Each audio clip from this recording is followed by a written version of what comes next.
There you go. Start screaming. Ah!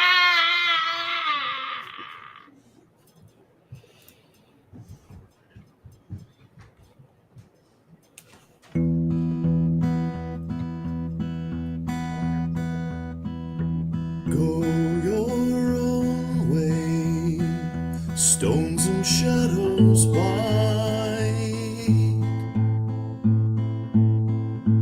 willows whisper of darkness deep and wide.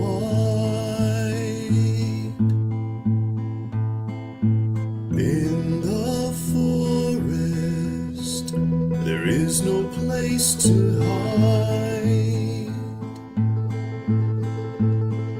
Strange bells, tonight I fear that I will not survive the dying of the light.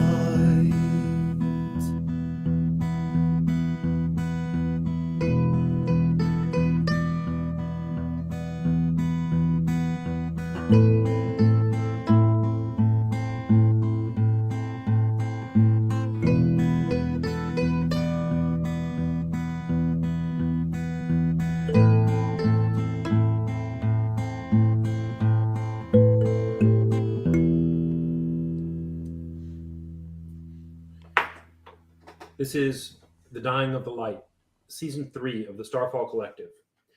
Starfall Collective is a collaborative storytelling group using the Dungeons & Dragons game system as a vehicle for creating rich and compelling stories in a fictional world we've been developing together for a while. You can find out more about the collective as well as the stories we're telling at the starfallcollective.com. We're back with a new episode. Let's find out who's in this episode. I am Sir Robert, a father and entrepreneur. I'm the host of this season's story. With me are a few friends playing the characters in this drama. Please say your name, something about yourself if you like, and a brief description of the character you're playing. We'll start with you, Dwight. Yes, I'm Dwight. I'm a mysterious pile of shadows, and I'm playing Golvari, a 16-year-old druid. Okay. Aaron Joy.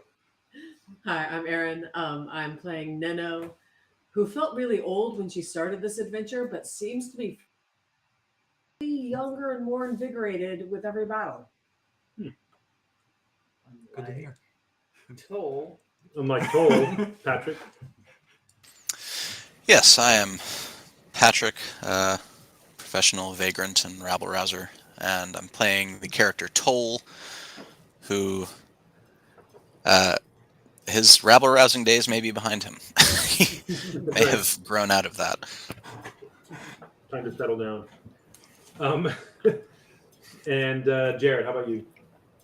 My name is Jared. I am playing Yoshka. He is a wayfaring bard. A fellow wayfaring bard to Toll. Okay. And Matt? Hey, my name is Matthew Talamini. I am a writer and web developer based in Providence, Rhode Island. You can find my stuff at MatthewTalamini.com. That's Matthew, TALAMINI.com. I'm playing the shirtless wizard Diamondback. And I think I would add, just as an addendum to that, a little bit to my surprise, Matt is still playing the shirtless wizard Diamondback.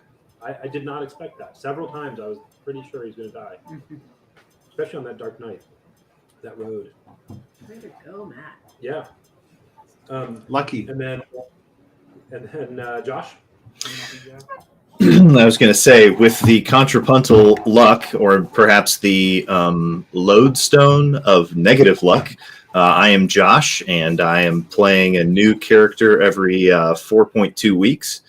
This week, I am playing Inkatink, the sorcerer of draconic origins, who is a kinku. He has many voices, but not one. All right. So, previously, on the Dying of the Light, we had the party. They have made it to the lake. They've been here for 4 or 5 days now. And in the previous episode, they encountered up close this ghastly apparition, the Bai Sujan.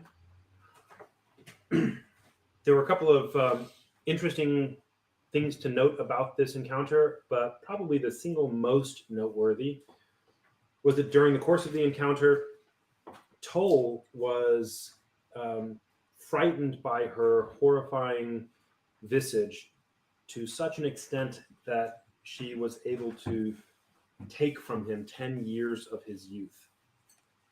He's now a decade older, and the way I'm going to frame that for you all is that he's gonna be sleeping hard right now, and that's going to happen over the course of the 10 years. Of the sleep he's doing. His body's going to calibrate to what in the world just happened. He's just withdrawn and physically sunken and such from the energy.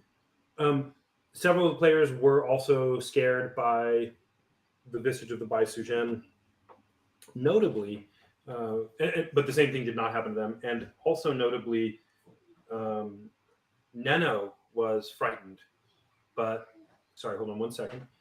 Hey, Abby, gotta be quiet, good girl. Okay, thanks.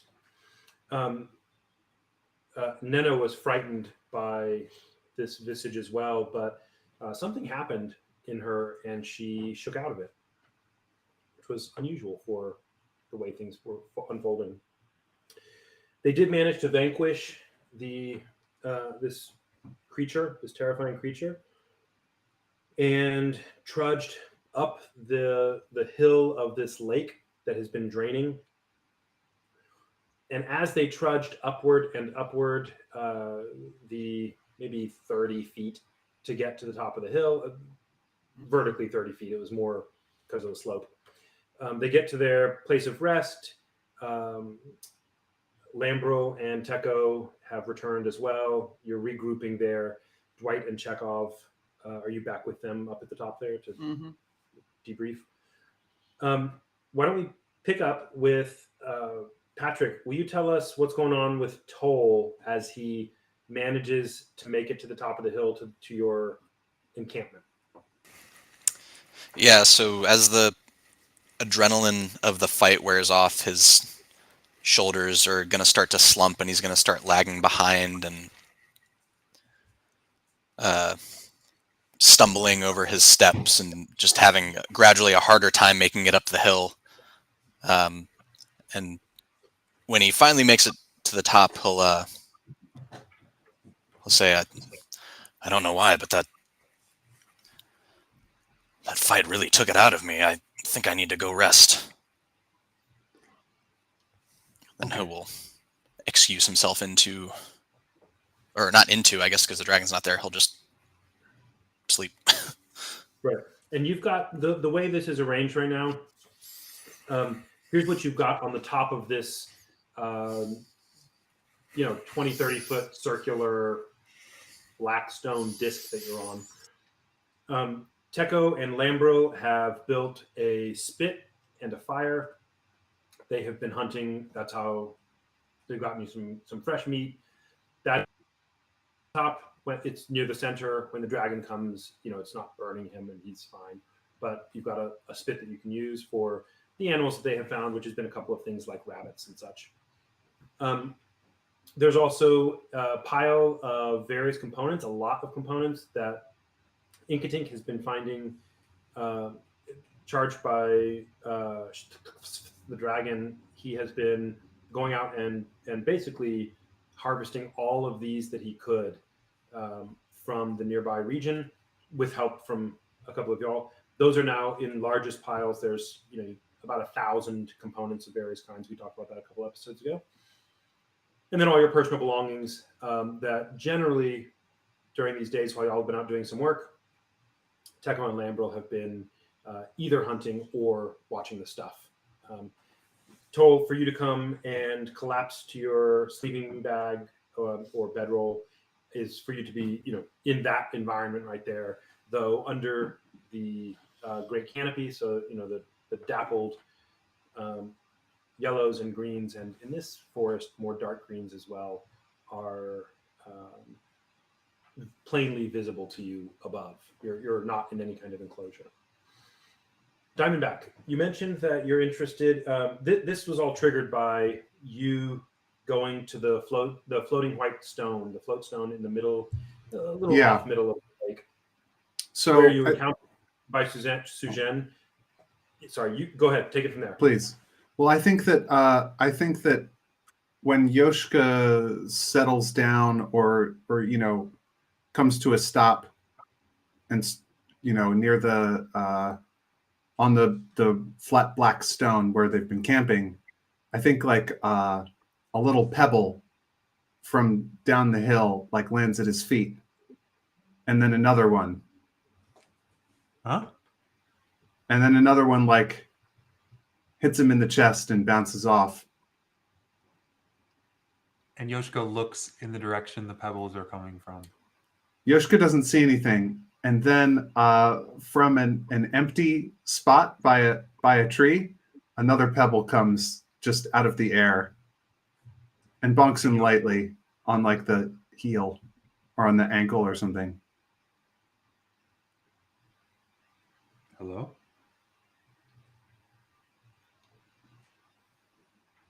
And if I'm following you correctly, if it's from the tree, then I suppose Yoshiko will walk away from them towards the tree. And astute listeners will remember that Diamondback had become invisible during the battle with the Vice Shuzen. Would anybody else have noticed this? I mean, I know I wouldn't have, but He did it when y'all were all in that panicky mode, so it's very unlikely. I'll let you play it if you think it's realistic for your character. You choose. You might have noticed him become invisible. You certainly wouldn't know where he is now. Minnow didn't notice stones. Her the pebbles coming out of nowhere.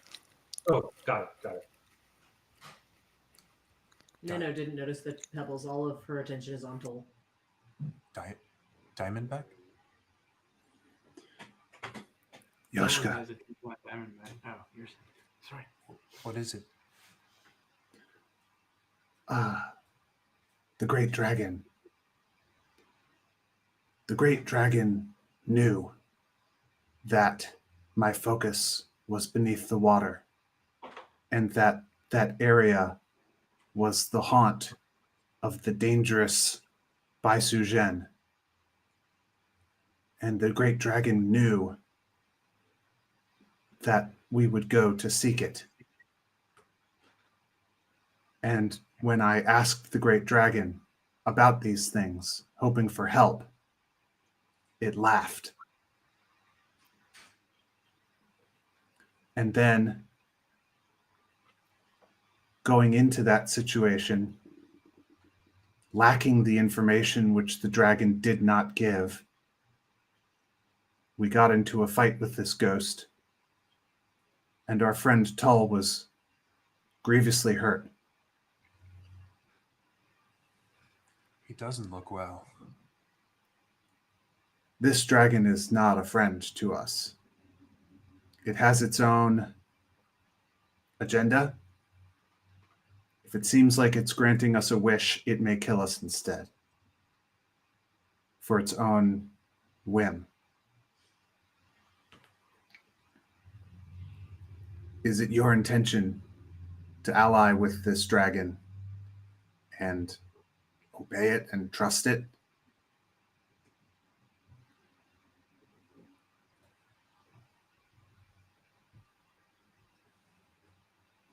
I don't think he wants us to obey. He has never commanded us.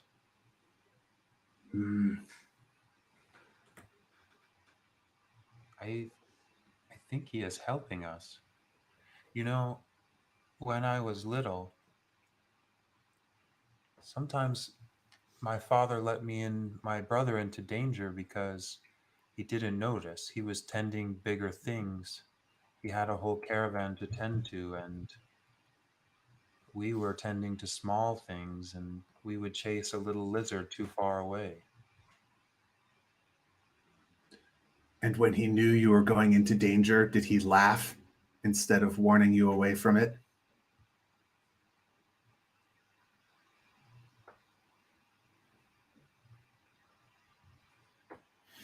I am inclined to trust the dragon.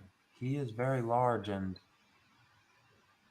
it seems he does not understand us. There are some things he is too big to understand our concerns. I too was inclined to trust this dragon. Not looking at Tull now. This is the consequence of trusting this dragon.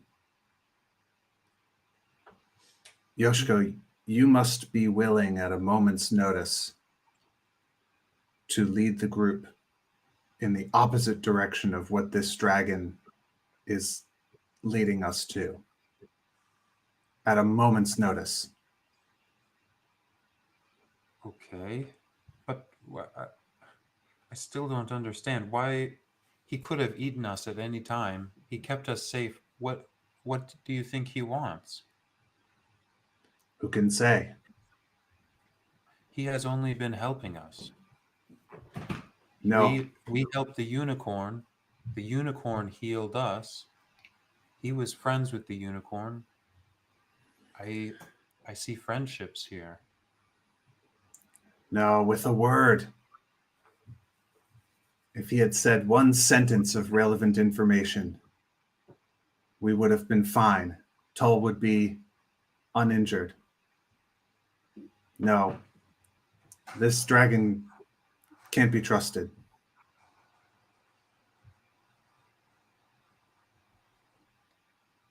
At least tell me, at least assure me that you will not believe what it says. He has been showing proof of goodwill. Why would he trap us? Why Like did that? he trap Tull?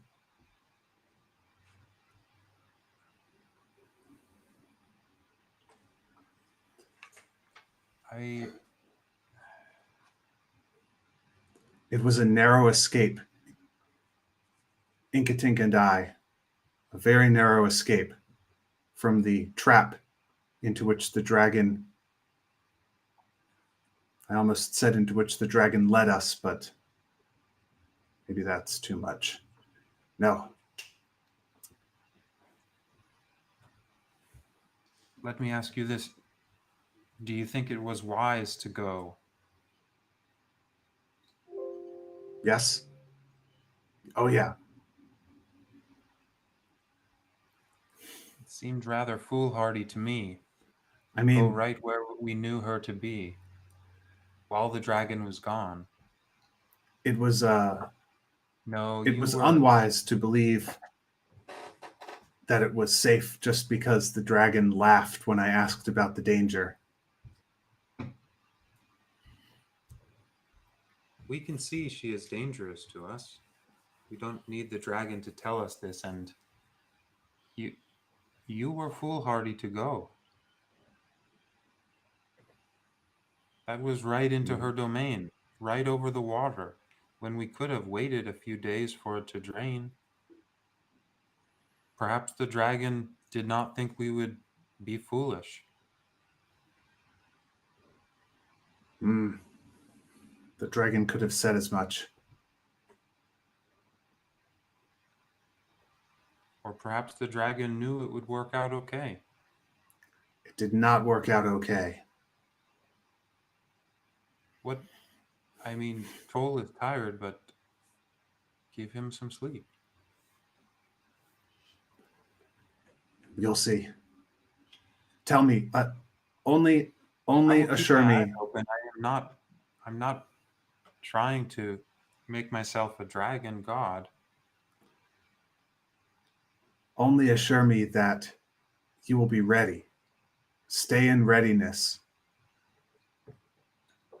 Will you stay ready for when we find that something this mysterious creature has said or done has led us into great danger again?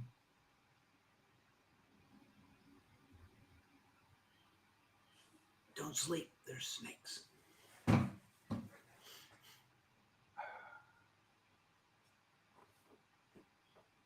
I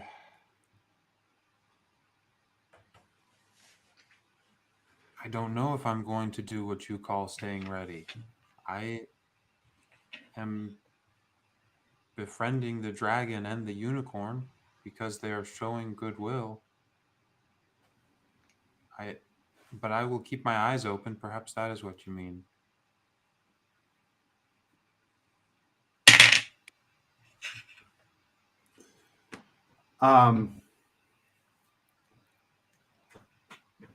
Diamondback becomes visible and stalks in a very sort of immature teenagerish way back up to the camp and sits down. All right.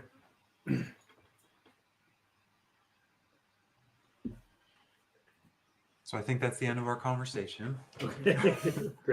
Great scene. Yoshika comes back and kind of says to everyone, I am sorry I ran. Old habits die hard. And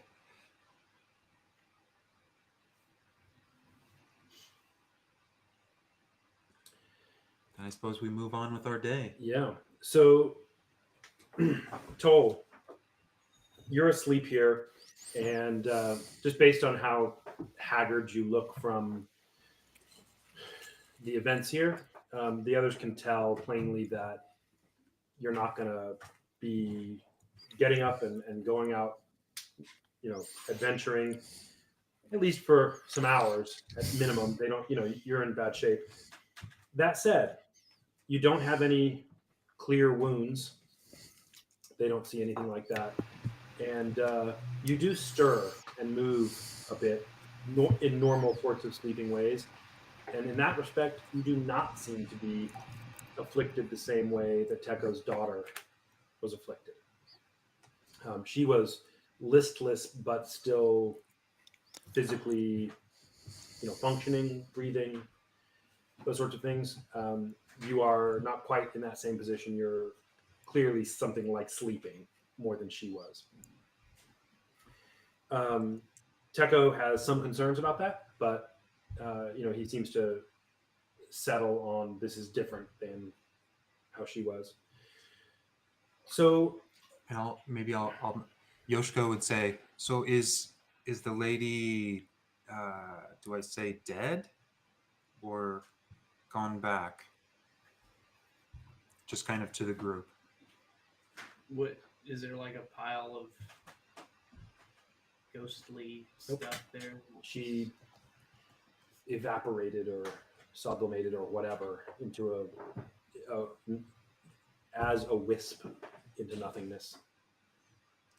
I worry that she's not gone. She shrieked, "No, not again, I will get you," as she seemed to know she was dying, so maybe not dying.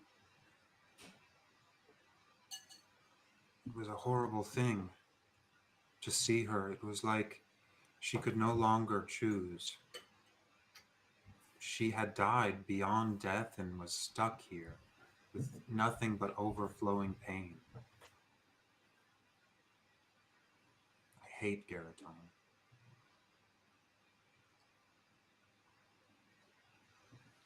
And then I guess we would probably all just kind of sit around in silence for a while, unwinding.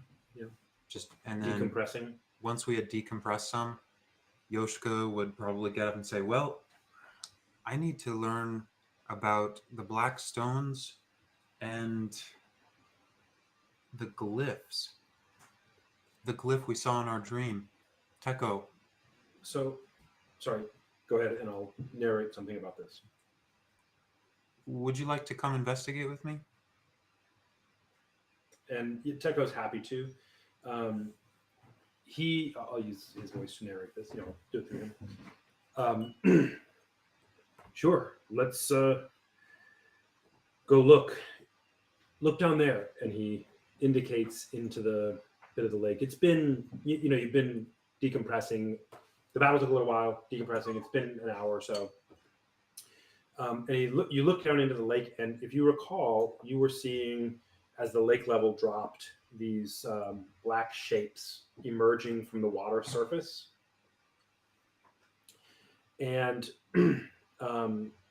it seems to have been, that seems to have happened significantly in the previous night, and is now, you're seeing these, they're kind of, it's hard to tell exactly what, but they appear to be monoliths, sort of, that are sticking up out of the lake bed, perhaps out of the lake bed. The water is not fully down all the way, but there are a couple of things you notice. One is these monoliths, perhaps, whatever they have different shapes. From your perspective, you can see they're different shapes and scattered throughout. There's quite a few of them. You might say something like it's not quite full, but there are a lot, like all over. It's not nonstop.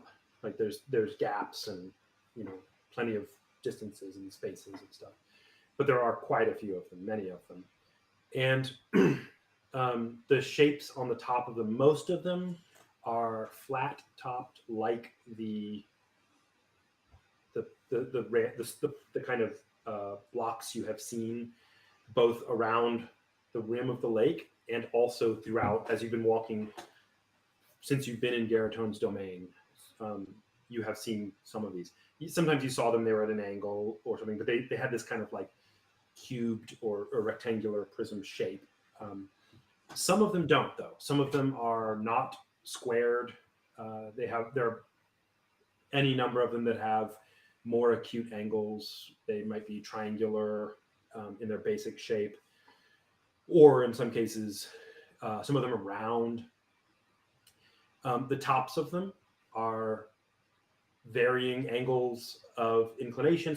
Most of them very flat. There are some that are at angles. A few of them that are like rounded, like a dome of a rock surface. But in general, they are okay. That's the character of them that you see. They are all uniformly covered with lake muck. Silt, not really silt, more like that muddy, what's that? Algae. Yeah, there's algae, there's in some places, perhaps even fish or other things that you can see like slapping around or whatever. It's lake stuff. But also the mud that Diamondback felt when he dove down and was trying. It's thick. It's the bottom of a lake. That is on the tops of these things, not so much on the sides because it's the sides of stones. It doesn't stick, right? But it also covering the bed. The water has gotten low, and in some places, the water has receded completely off of the lake bed, the muck. There are other places where it's pooled a little bit. It's uneven surfaces. Some places where there appear to be ponds in the lake bed that have not finished draining. And Teko points this out to you all, and importantly says to you, Yoshka, as he's doing this, he says, also, it's not loud anymore. And he indicates to you where the water has been for days rushing out. You can tell it's not loud anymore. Perhaps it will finish soon and show us. This looks architected. But I have. What is the story here? If this were the castle, why would it be sunken under a lake? I could imagine if there were a hilltop where this lake is. So what we're let me get that. Sorry, I'm just gonna take it. Actually, if you want to. Well, no, wait.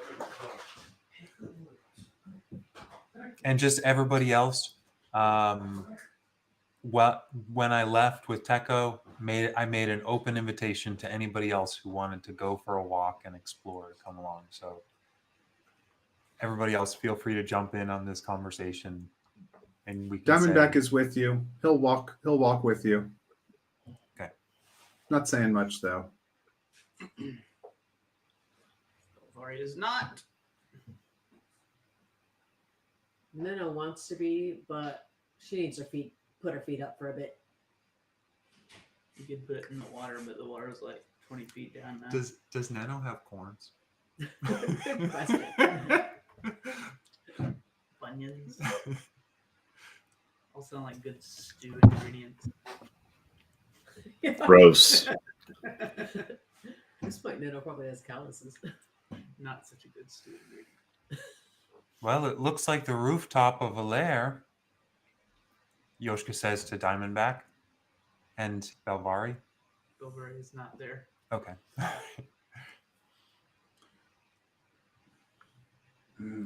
While you guys are out, and while Nino is hanging out, keeping an eye on Toll and resting her own self,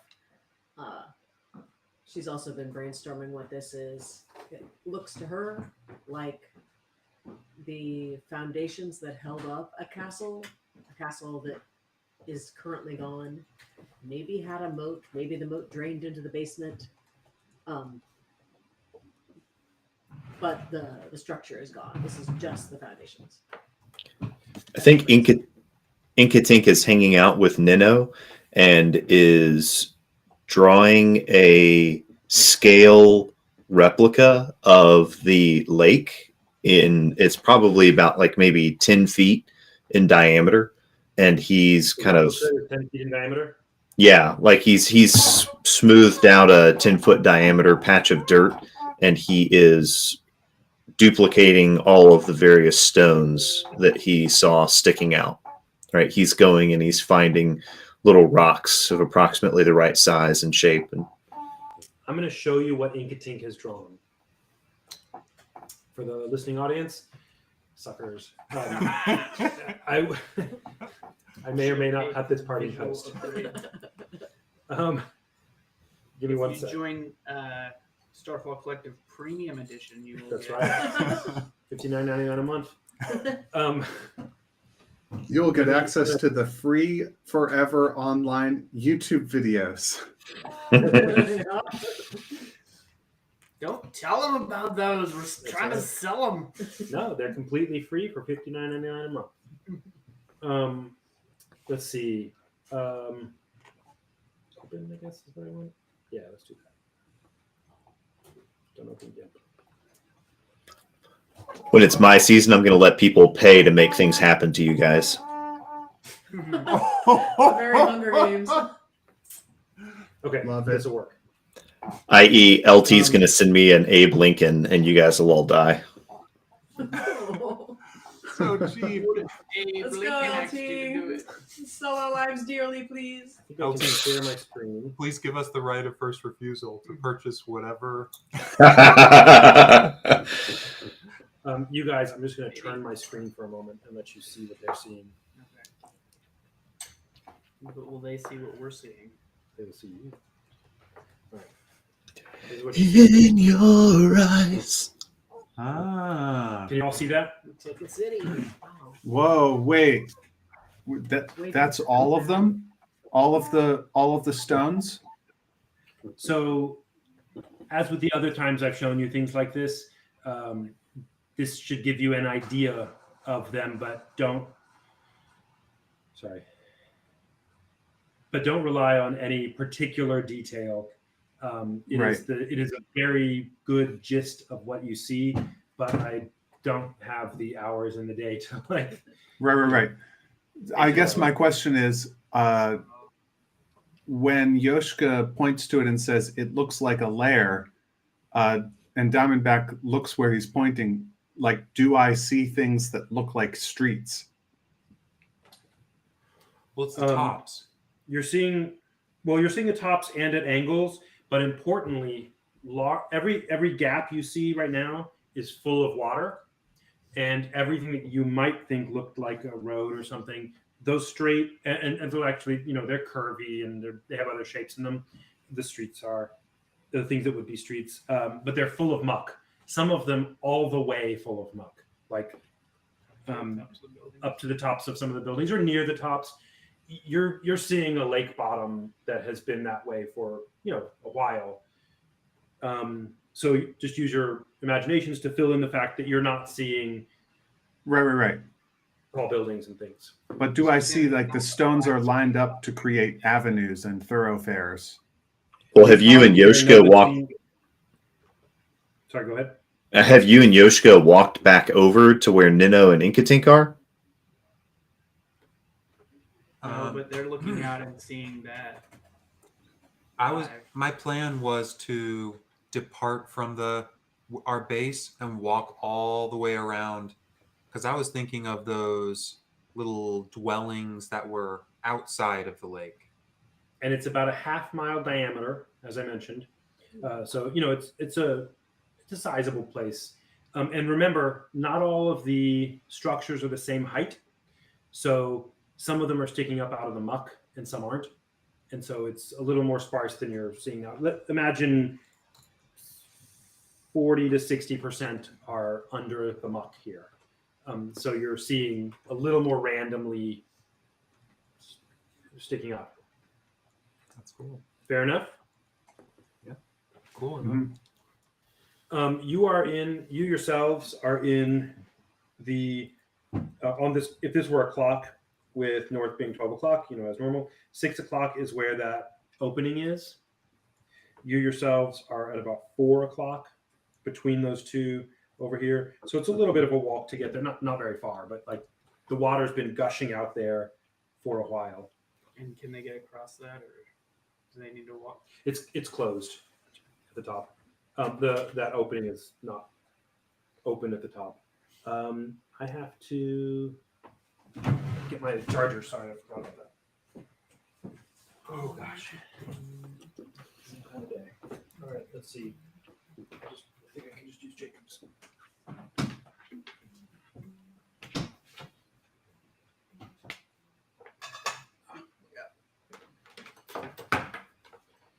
Yeah, thankfully we have the same Nice. electrical requirements within a few amps. Okay, great. So again, you're not seeing it quite this clearly. Diamondback, many of these structures are lower than muck level. Right. But there are a good 20-30% of these that are clearly going up. That big lake area, and you can see there's a little dot in the middle of the thing. That's the float stone. Mm-hmm. And it does not have any such structures around it for whatever reasons. So Go ahead. Matthew recognizes this structure from that general layout with a floating stone in the center of a walled structure. Mm-hmm. But Diamondback might not recognize it because of all the mud and the water and stuff. Should I roll to see if Diamondback recognizes this as the same kind of general city planning layout as the town that we were in earlier? Let me think here. I'll let you make the roll, but it's going to be really hard for two big reasons. One is it's just I just want our audience to understand some of the factors involved in this. One is that this is a just almost unthinkably more permanent construction than anything any of you have ever seen. These are not wooden structures. Oh yeah. These are not bone or antlers like Saracon. Right. They're not lines of the basket. And not only that, Miradau, for example, which was the basket town. If you look at the clearing in if y'all look at the clearing at about 6 o'clock, the one closest to the wall, Mirrodau would fit inside that. Right. This is much bigger, different material. But the last place we were in had a weird floating stone, sort of It did. central. So That's the yeah. thing in common. So what I'll do is give me a, let's make it a, insight's wrong because that's more about people. Let's go with a, no, let's do an intelligence, straight up intelligence check, Diamondback. Okay. On a DC, this is going to be high. Let's call it a DC 23. Since we're talking, since me and Yoshka are sort of walking together and talking about this, can Yoshka give me the help action? Not in this case because you're not trying to accomplish a known objective. Fair enough. Yeah, no, definitely not. Okay. You don't quite connect the idea of that float. I don't connect the dots. Yeah. So that's what you see. The Yoshka, do you and Teko or Diamondback or whoever you're walking with, do y'all go towards the rushing water or around the other way? Previously, y'all had gone away from the rushing water, closer to the floatstone, and then towards where that floatstone was. But this time, Teko has said, "Hey, it sounds quieter." So, what do you want to do with that? He said that. I'll go that way. Okay, it takes you a few minutes. It's not like a huge distance from where you are. It's a short quarter-mile type of walk on this path that you're on. One of the things you get there, and oh, that's not our dog. Okay, sorry. You get there, and when the dragon initially broke open that whatever he did in the lake, water just gushed out. It was, the opening of a dam, literally, and it just gushed out. As the water level has gone down, as the lake overall has waned, that became a chute of water that was shooting almost at an upward angle, right? So something's happening, it's being shot upward into the forest, creating this deluge down there. As you approach this, you find that it is no longer coming out with that kind of force. It's draining quite a bit, but it's the a quick stream. You would guess that there will be not a meaningful amount of water coming out tomorrow, but it'll be still settling out of the muck. But at this point, you're getting normal amounts of stuff. When you do normal amounts of water of measurable in a reasonable, thinkable, something like gallons per minute, not that aren't in the millions. When you do get on top of the place where the water is rushing out, you see a couple of key things. The main channel from which the water has come that has flowed with such force that the muck is more or less completely cleared out of that. Right. As a matter of fact, probably within sorry, I'm trying to say this in an audio-friendly way as well. Probably within a good chunk of that opening, say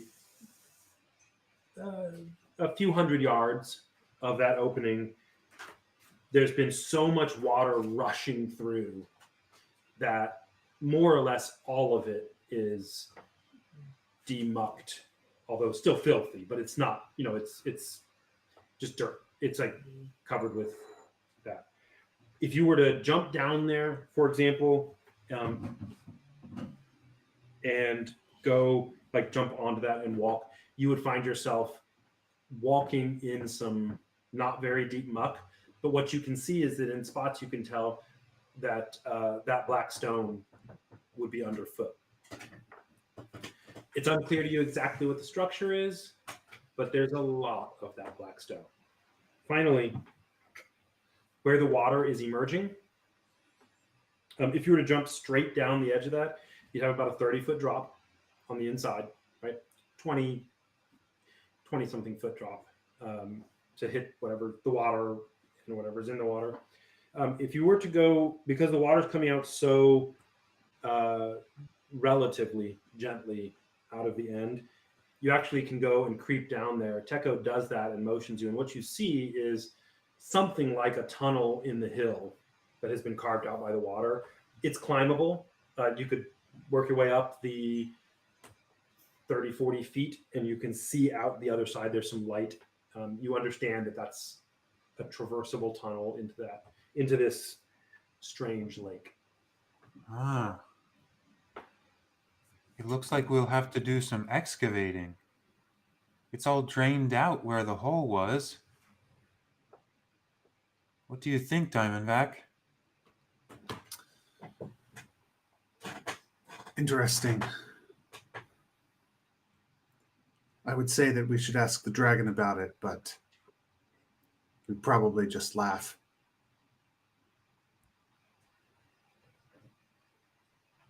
Did he hurt your feelings? No, he hurt my friend.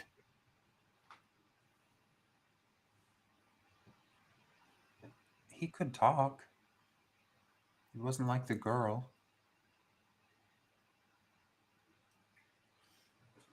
Anyway, let's try to find a way to empty this lake out. And Do you want to go talk to them, to the others? yeah, With what you found? I suppose I'll come back and share our findings and say, hey, why don't we try to find a way to clear this out? So now there's Inkatink, Diamondback, Neno, Belvari, and Yoshka. Toll is not consciously represented here. Teco and Lambrel are here. Yoshka comes, hey, gives a report. Go for it. So Inkatink goes over to oh my goodness, Yoshka, as Yoshka come and Diamondback come back, and he waves them over and shows them the little map that he's been working on. And you can see he's kind of laying down, he's walking around the edges and laying down and putting his eye to the stones, and he's looking for little gaps through the stones, and he's, laying out little pieces of twigs and leaves and stuff like that, and kind of drawing shapes around things and just kind of generally being curious. I don't think he has any real insight about, oh, look, these are roads that lead to the middle. But I think he's just kind of drawing shapes between the stones and being curious and playing with them. Ah, look at this. This is excellent, my feathered friend. Good work. I think We Inkatink's have found- feathers all fluff up. This will help me to describe. We have found right over here. So if the dragon bored a hole this way, this area around the hole is mostly cleared out. Inkatink taps on his shoulder and hands him like a 8-foot long stick. I guess I'll play with him and scrape out according to what I saw. And now it seems we must, but the lake is still rather high. So the question we must answer is, how do we drain all these other parts? Inkatink goes over and brings some shape water and some mold earth cantrips, kind of holds them up and shrugs.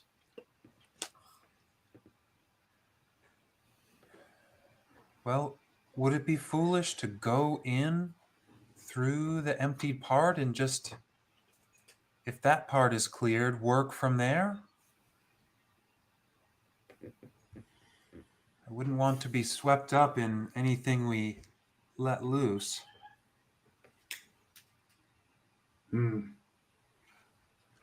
What do you think, Inkatink?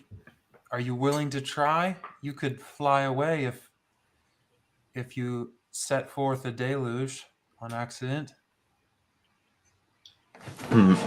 I think Wait, let me just remind me. Do we know Inkatink's name? I remember asking a number of times. I don't remember what he said. yeah, I think he's told you his name in the voice of a little grandmotherly, like halfling type voice. Okay, thanks. Belvari doesn't know his name. Belvari doesn't what? Joy doesn't. Belvari doesn't know his name. Oh, I mean, Diamondback knows his name Cool. for Okay. sure. Well, Inkatink, do you think... Can you do any more flying today? He shakes his head no. Ah, okay. Well, we've had times on the run and long, slow walks, and I don't know if this is a dangerous time or a safe time. If it was a safe time, like the long walk, I would say just wait for the dragon and maybe he could make another hole for us. I just don't know if Garatone has noticed this and if he will send his dead to us to keep it. Inkatink holds up the mold earth, and then he goes over to the little diorama of the lake, and he starts kind of playing with the dirt and starts kind of shaping up little walls and little defensible things. And then he starts like putting a wall all the way around the lake. Or he starts on it and then he, kind of pantomimes going all the way around. As in building a wall outside the hill. Right. Building up the hill. And he points at it and says, Huh. "Our home," in the voice of a little girl. High, thick walls. Impenetrable. Well, Not well, I just think sticks, earth and stone. I think this hill is the wall. The roofs don't go much. I mean, they don't even go to the top of the... They didn't go to the top of the lake when it was full. I think that hole that the dragon made is our front gate. So maybe I'm missing something. Can't anything walk up the hill is not very steep around the lake, is it? Can anything walk up to the edge of the lake from any direction? It's a maybe 30 to 45 degree angle. Well, let's Oh, see, that's 45. They Yeah. could just see in. Yeah, I see. In any case, we will need to excavate to a certain degree just to ensure that the natural rainwater flow does not wash away our front doorstep.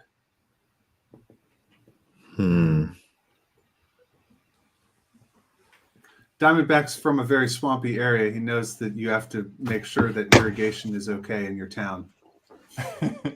Touche. Inkatink is used to living in trees, so he has no such sense of civil engineering. This path seems like a wall. Maybe the hill is just the collection of dirt against the wall of our new home. Maybe we don't want to dig the muck out. Maybe we want to dig the hill away.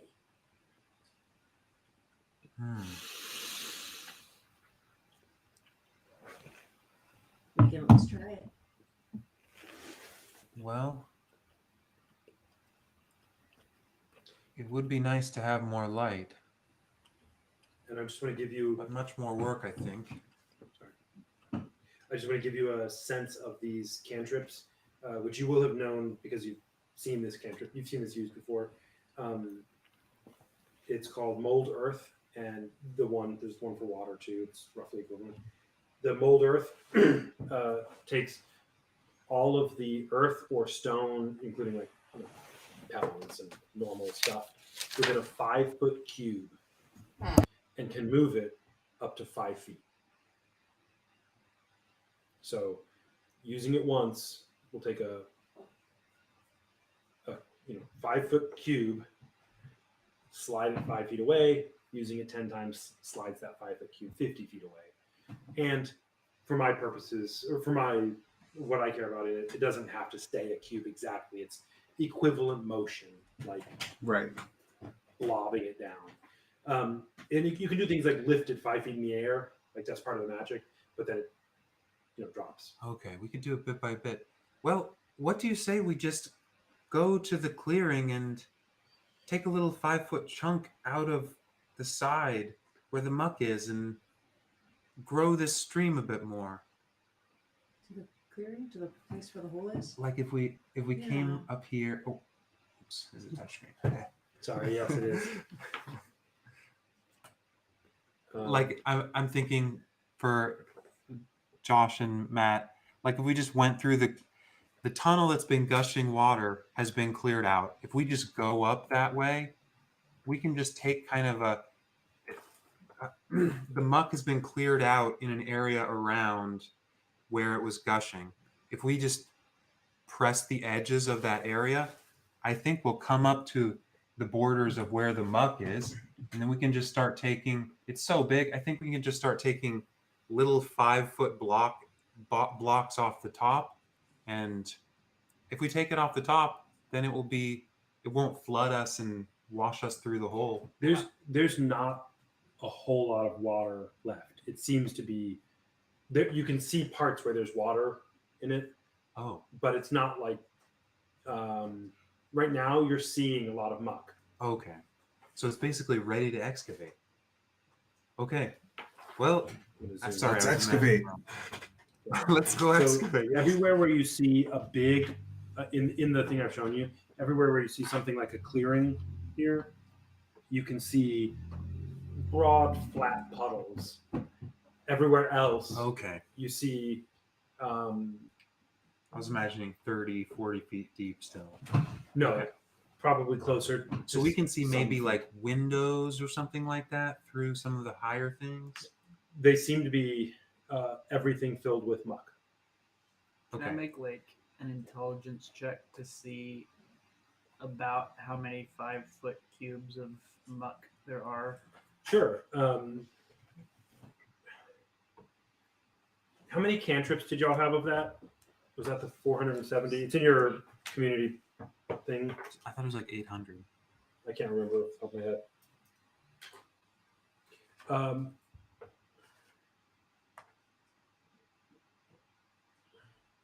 Actually, I want 839. cube feet. So like Cubic feet of. no How cube many cubes? 5 by 5 moved by 5 cubes. feet. Okay, there are. got so it, like the got it. further from the gate it is, the larger the number it would be. We have 839 chances to move a 5 by 5 by 5. Right. So, and you're wanting to figure out like how much will this accomplish using Yeah. all of these? Yeah. Okay. Yeah. Anybody who wants to try to calculate that out with Belvari, are you going to say to them, "Hey, let's figure out how much we might be able to move"? Yeah. Something like that. Mm-hmm. And I'll also give myself a D4. What's it called? Guidance to help me. Wait, are you with us? Where? I don't even know where you were. Yeah, I'm sitting at the camp. We're back at the camp looking at the model. After the Okay. battle, he walked back up as Okay. well. And I thought you were off in the woods or something. So another useful way of thinking about it is that it's enough to empty out a 100 by 100 by 10 foot. It's that much. 100 feet by 100 feet by 10 feet. That doesn't Okay. take into account the distance that you have to move each block. Right. You can move Right. it 5 feet into the air and then drop it. so what this will tell you, and let me roll me. Let's just start doing it. Roll me anybody who wants to know. Roll me an intelligence check, and I'll tell you what your estimates are on this screen. 10. I got a 16. But if we're investigating, then 12. Yosh is gonna just fill all of his pockets with the materials and just gonna go start doing it. We can always just get some more from the woods. Remember that that's totally cool for that disposition, but remember that Inkatink has more or less harvested the nearby region of these components. Also, So if you'll walk further. if there's not enough of the cantrip to move it all, we could move it strategically so that we don't have to move it all. Right. Like if we just move the earth that's at the start of the hill and the dirt that's left is sheer or nearly sheer, then that's just as good as a wall. Right. Also, thank you, so Patrick. I mean, also, I just want to remind you. Sorry, I just want to remind you that you do also have the water, shape water, which will let you do some things with water similar to the Earth, and you have just seen the power of what standing water channels can do. Your estimate? Did you roll a d20 intelligence? Yeah, I got 16. Okay. Your estimates are that if you wanted to completely clear out and make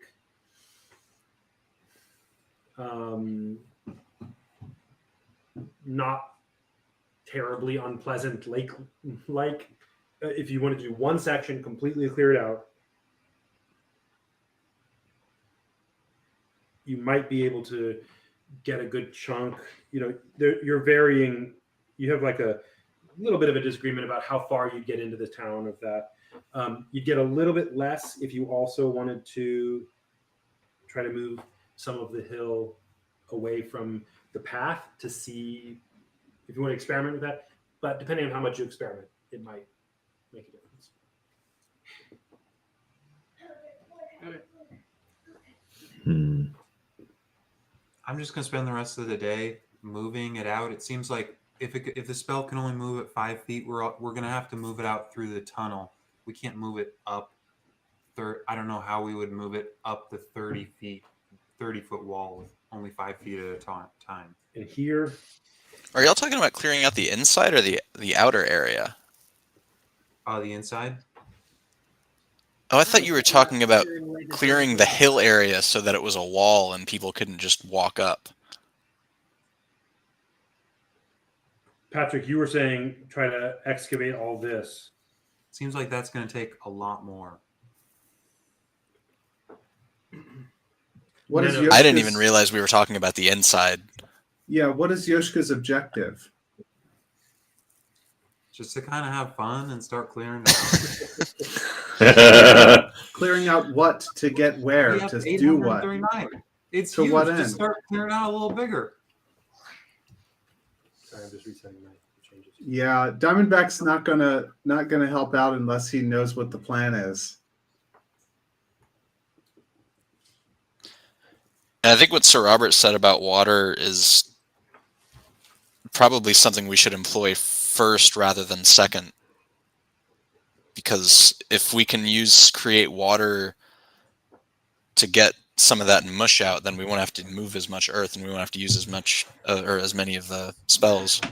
Right, because the water will actually carry more dirt away and it'll get moved with the water. Yeah, so while we've still got some flow of water, we can use the combination of create water and mold earth, to move the earth over into the stream of the water, and the water will carry the earth away as well. That's a good So idea. What does the ground look like outside of this gate-like area? It's pretty eroded, right? So it's a good question. Let me. That's what you were saying, right, Pat? Basically, yeah. Okay, And if we also create water in the channels where water is no longer flowing, and it will push the earth toward the more main channel of water. Right. So Okay. those lines I just drew are the hill Mhm.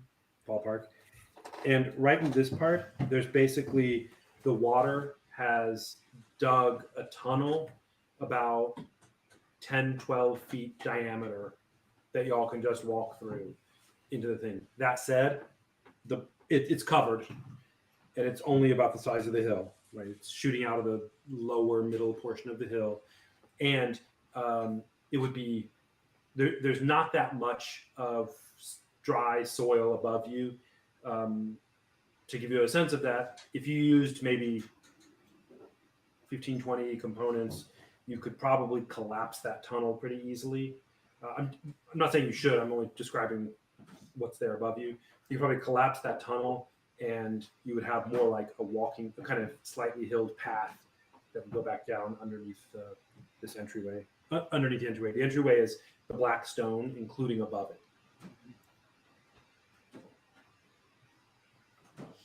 Well, Belvari has mold earth as a cantrip. So Oh. he doesn't need. Which is an essentially endless amount. Yeah. Dun dun dun. So he will I have start where we are.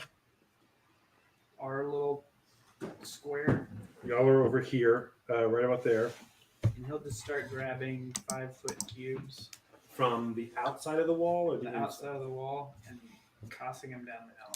And is your goal here to see? Sorry, what's your goal there? Yeah, just looking to.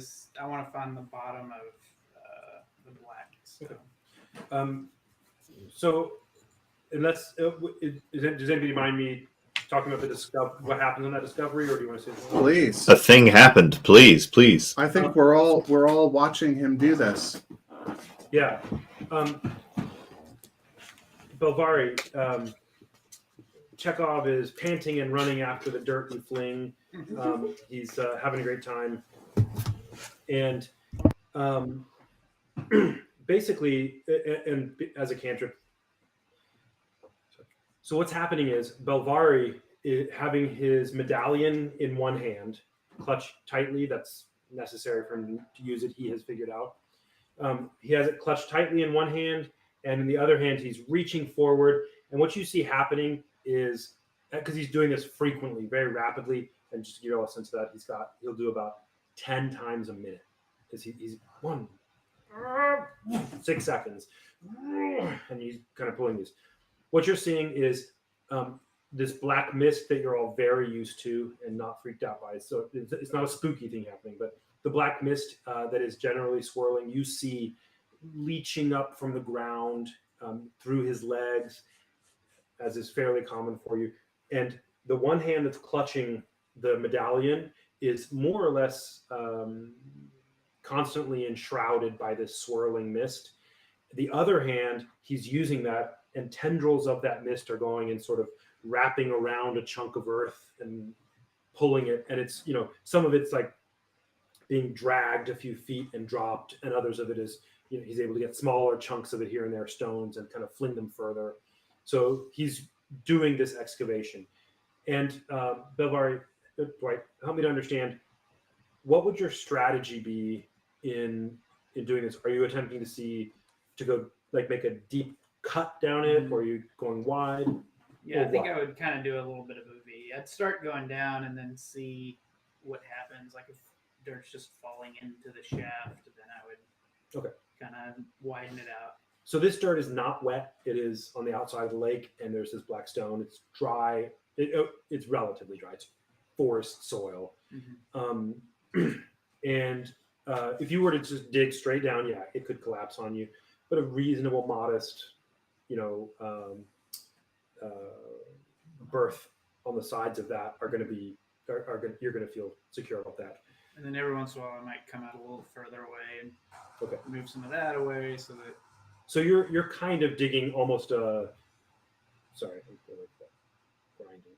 So you're kind of digging more like a, as opposed to a deep wedge that cuts all the way through the entire hill. You're first doing more of something like a cone shape to see how far this can.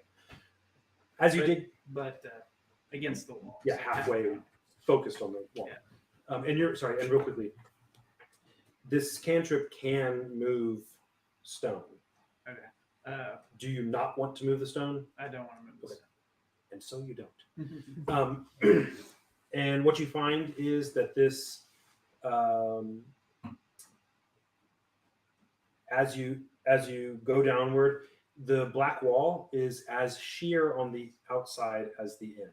It's just a straight drop towards the bottom on both the inside and out. You can see looking down, and also on both sides, you can see it flares out, and it's got at a steep angle. It's maybe 80 degrees or something. It flares out and gets wider before hitting what appears to be, when you get to the bottom, it makes a flat L with the ground, and the ground has what appears to be yet more of that black stone jutting out maybe 15 feet as a foundation of it. That said, looking at it closely, you're not able to detect a meaningful seam anywhere in any of the It's stone. like one piece. As far as you've been able to tell so far, every of this channel that you've cut downward through, you cannot find any seam for any of it. So the black stone goes down, comes out. You're now at the bottom of approximately a 30-foot hole. It's not like a straight hole. You've made it a kind of, you could climb up the steep side of it. But there you are, and as my last act in this action, I would attempt to see, like, using the same cantrip, what it is like to move a 5-foot cube out of the wall. pick a 5-foot cube. Like, Kind of towards describe. the bottom. Okay. Yeah. Somewhere towards the bottom. Above the angle. And just from my understanding, you're not required to do a whole 5-foot cube. Gotcha. I mean, it's not like I would kind of do it starting at 5 foot because that's what I've been doing. And then, like, if it's difficult, maybe I'd make it smaller to see if it was. Basically, I'm trying to see somebody comes up to this potential wall and they have this cantrip, or they just like, oh, look at this door I have easily made, or are they like, oh, we should go find a door? Yeah. So you find that the stone it has two strange effects. Strange in the sense that you've been doing this for an hour, or whatever. But it's different than the dirt in two notable ways. One, you can get some broken off. Mm-hmm. It splinters off in shards very cumbersomely. Like it's not, partially because there's no seams. You're having a very difficult time, defining a region, and it doesn't want to break out. It's resisting you now. It's seemingly by the nature of the stone or something. Does that like mean that I'm sweating, or I mean, is it just like, oh, I can sense that this is more magically difficult, or more both physically and it's not as effective. Your will is not being accomplished as effectively as you expect by a lot. The other thing you notice is that as you pull the stone away, and you kind of like stop because you're trying not to damage that portion of it, the seam that you made as you do it is, once you stop, seems impossible to find. So maybe there's a little thing out, but it seems to be it's healed back over seamlessly, as though it had been made such a way. Gotcha. There's nothing you have to make of that. You have not seen or heard of anything. Like none of you had seen any of these black stones until you got to Garatone's domain here. But that's where you are. So I climb up the thing and say, that was relatively easy. Yeah. And so you. Was it 30 feet below the base path. of the hill or the top of the hill? From the path down 30 feet down. was about 30 feet, which the bottom of that 30 feet is about forest floor level.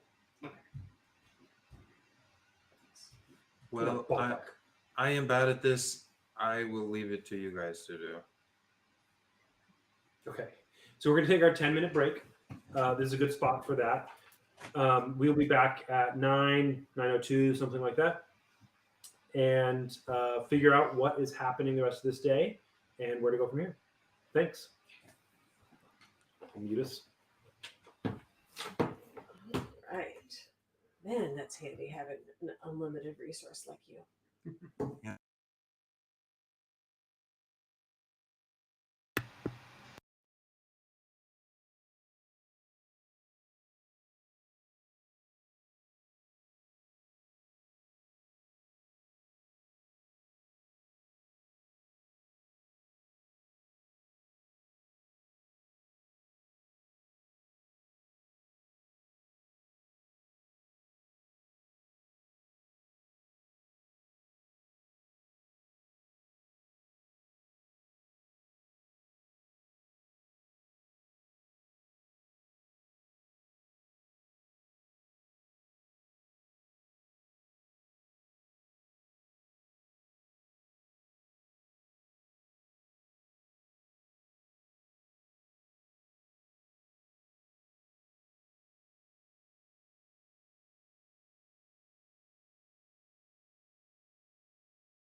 There we go. I've unmuted us.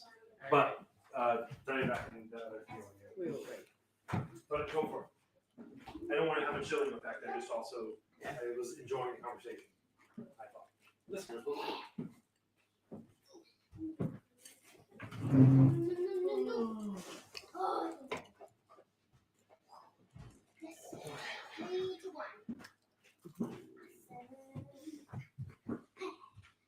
Man, I really did mean to sleep today so that I would be like fully not at bed now. But it did not work out. I am. That's why you shouldn't answer your phone. That's why I shouldn't answer my phone. phones Yep. are for fools. I also shouldn't keep the hours of a responsible fifth grader. Man, the school teaching life, it's inconvenient. 9 o'clock comes and my body's like, we're done now, right? We're done now? I've rarely used it. I'm not good at sleeping during the daytime, but I've found that setting a 20-minute timer and just closing my eyes with the complete belief that I will not be able to fall asleep in that amount of time. I usually fall asleep and I wake up in 20 minutes and I don't feel awful. Nice. It's exactly what I did when I got home. Yeah. I was like, I'm not ready for tonight. I've done it like 20 minutes. 5 times in the last 10 years. Every other time, probably 5 other times, I've fallen asleep in the middle of the day. Slept for like 6 hours. Yeah. Woken up, it's dark outside. I'm not ready to go to sleep, but Yeah. it's time to go to sleep. I'm like, Gentlemen, do not nap. Joy is the shadow pain casts. Such a good line. what's that from? Simpsons. The Finnish or whatever, Swiss, some Nordic curling team wins the gold. You know, it's all somber. Yeah. How are you feeling? Are you feeling a good sense of joy? Joy is the shadow pain cast. It's a great line. I love it. It's true.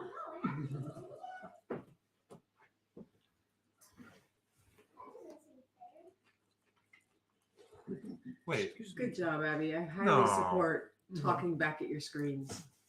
God made there Why should they be the only talkers? to be joy. I think joy is prior to pain. It's joy. I would actually say that joy.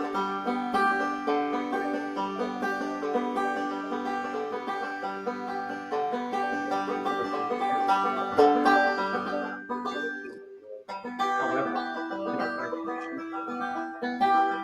we decay by doing endorphins, and we are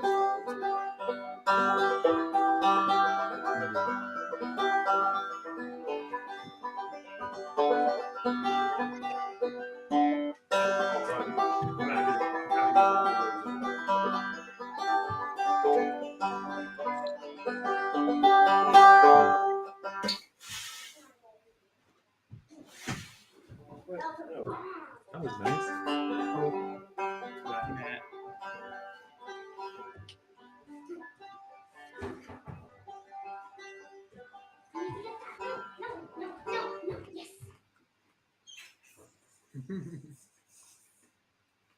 So is this one I'm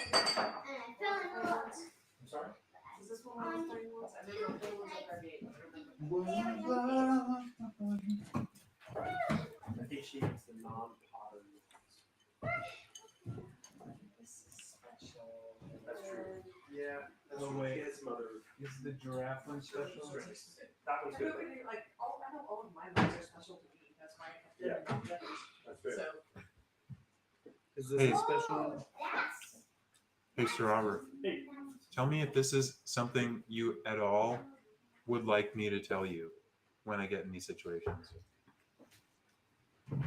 I referred someone to you for something. Do you want me to tell you? And I have in my mind that when people do that, they're like, "Hey, I told such and such that to talk to you about such and such," so that they feel ready for it.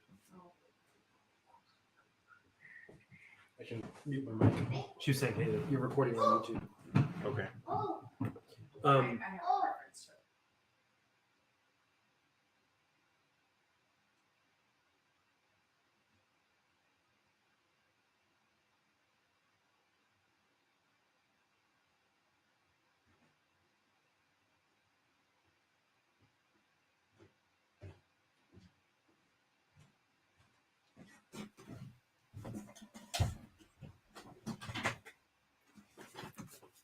Here I am.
What's going on? I guess we don't have Josh back yet. I'm here. Okay. Nice. Hey, Batty, it's time for quiets.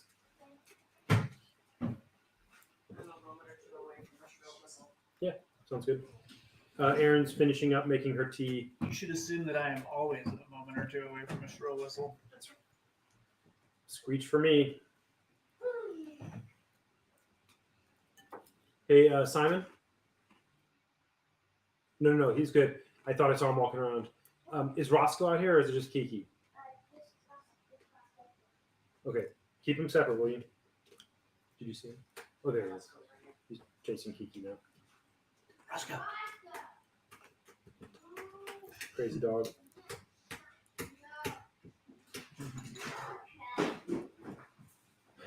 Roscoe, no, sir, no. Abby, will you let her into that garage, or somebody? I can also do it. Just her over there. That darn dog. I got these new glasses, and I like see the curves in the corners for some reason. And I have like my old glasses had big old rims, and I'm probably just used to them. But when I first put them on, I don't remember being like, "Oh, I can see the rims, See the borders. Yeah. It's weird. These are a little smaller. So I thought when I got these, I just want those big old '80s pictures to put in front of your eyes. It's funny. I feel like they're moving the other way. They used to be small, rectangular, Yeah. delightful things, and now they're just getting bigger and bigger and bigger. I'm sure if I wanted to pay more than $5 for pair of glasses, I could get those. But Billy Dwight's ideal would be get a pair of glasses that are his prescription while trick or treating. yeah, that's why I only go to optometrist houses. Dwight has a very unusual and particular route. I also drop by the guys that shoot lasers in your eyes just in case. In case they're giving out free LASIK. You mean like coupons. arcade doctors or like pranksters who do that? Both. Who knows? It might work. It might work. That's funny. Arcade though, that's serious. They literally used a scalpel Yeah. to cut the lens radially, Yeah, that's hardcore. and then you Get all those waited little like slits. I don't know how long until it healed itself, and then you're like, okay, let's see how your eye's doing.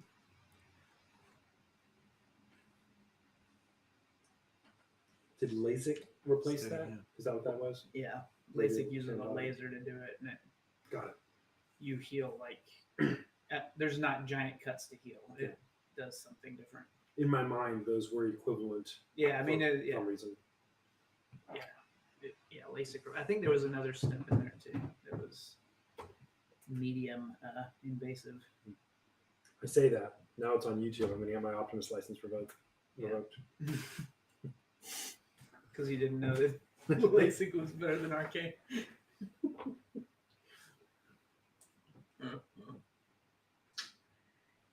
Man, what was it?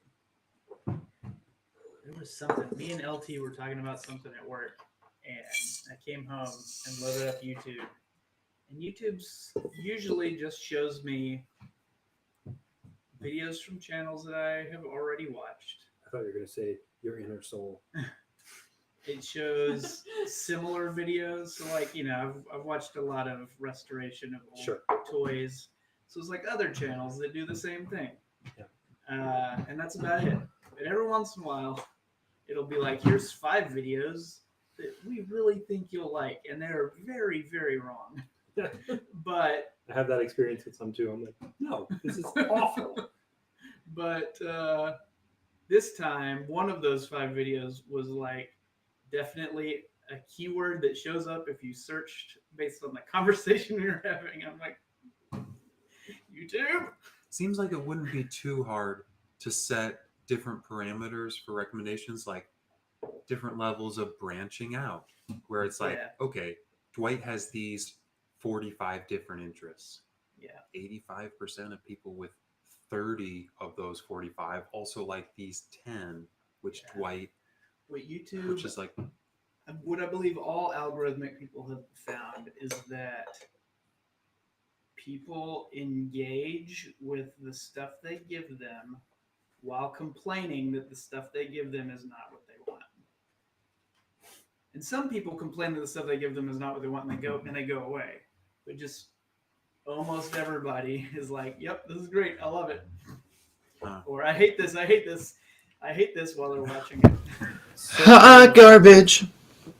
Certainly not me, but some people I know may have listened to a lot of music on YouTube and vowed never to donate to St. Jude's because the freaking 30-minute commercials in the middle of a music stream. Not me. Some people. St. Jude's is great. Everybody should donate to them. I actually am totally for them, but it's like you're listening to a set of music in the shower, and now it's like my kid had cancer. You just I gotta get dried and like change the freaking. Hi, I'm Sarah McLaughlin. Click. Okay, Patrick, are you here? I am. Okay, I take your word for it. Let's jump right back in. Let's get it started. Let's excavate this tomb. I was kind of hoping we humans could talk without going into our character and just do some brainstorming and collective thinking. Pony moms. Yeah, let's have a little time where y'all talk out of character. That's what Aaron was wanting. And just to say what I had said to you, I'm happy to tell you things that your characters would like be manifest to your characters that may not be to you. Sure. Anyway, does it seem like my focus is in one of these things that appear to be buildings now? No, because it was directly under the float stone, right? Right. That's so this is your not. Experience of it was that it was below the float stone. Okay, so Diamondback is not thinking if I go into this tunnel, I'll be able to get the thing I want. So he's still sort of moping. Yeah. Also, when I say directly under, it doesn't necessarily mean like, right, zero variation in the X or Y. It just means it was like under it. Yeah. Okay. Well, and Diamondback wouldn't have been able to tell because of being underwater and whatnot. Sorry, and I was not trying to say this is that y'all should only be asking things like that. I'm happy to, but talk. Sorry. So it's like 800 days or something to dig out the outside. Right. Right. Off mic, y'all didn't hear this, but Belvari had dug about a 5-ish foot strike down in a couple of hours, and I just did some quick calculation. If Belvari himself did this all day for the daylight hours. In 2.5, 3 years, he'd get all the way around the hill. So you're saying that we need minions? Well, Jared is suggesting minions. Depending on how many people there are in the world, this could be a home base for all persons. So it doesn't seem like a great home base because the bad guys can just walk up to the top and shoot arrows down at you. There's Indeed, no anyone- wall, That's unless there's an underground area that we can hide in and like plug up or something, which would currently be underwater, so we wouldn't be able to access it right now anyway. This is like not a defensible spot and not the kind of place that, like, it's completely different from all the towns we've seen before. All the towns we've seen before have like domes at walls that are domes or like high walls where like they can actually keep an enemy from coming in. And this doesn't have that. Well, this gnome loves the idea of making an underground defensible space inside here somewhere. Since it's going to take some time to turn the whole thing into something livable. Also, if the sorry, Aaron. Just also that if we're going to invest our time here, that is not searching for tokens, and that is not searching for ways to gut the coven from their insides and let their entrails fall on the ground in utter defeat. It's also, as far as I know, not helping us achieve whatever we're achieving for our shared dream / vision of lots of fireflies. All this to say, this might not be what we want to do.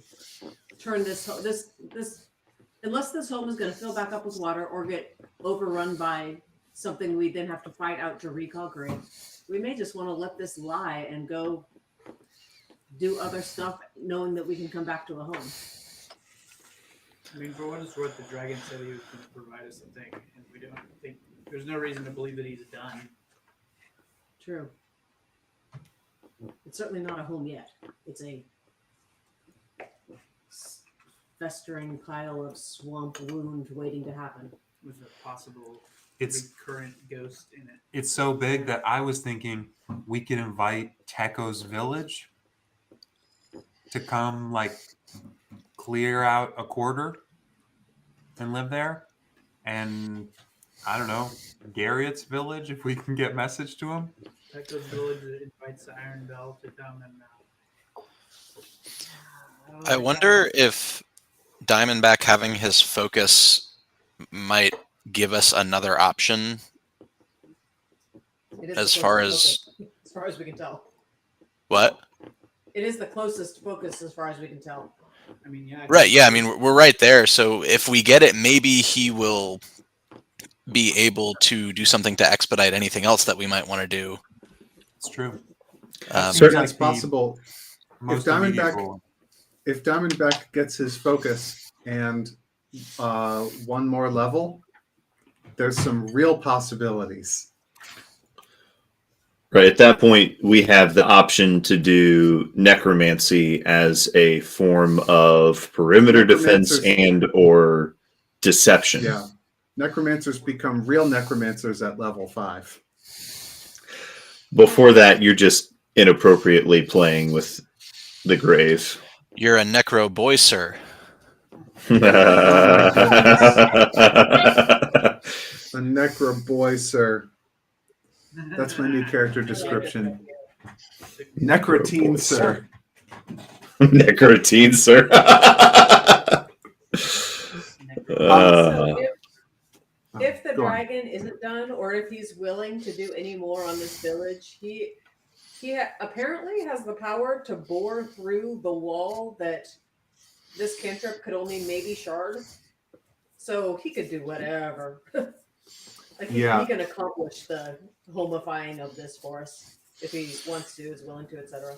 Well, I mean, My- maybe the dirt plug that he went through. True. I can't hear you, Dwight. Maybe that there was a dirt plug that he went through. Right. Also, why do we think that these are buildings? It just looks map-like. I never got a good answer as to whether it looked to Diamondback as though there were streets, the way it looks to Matt like there were streets. Does it look to Diamondback like there are streets, the way it looks that way to Matt? Not with a 10, you fool. Didn't Inkatink draw that picture that we saw?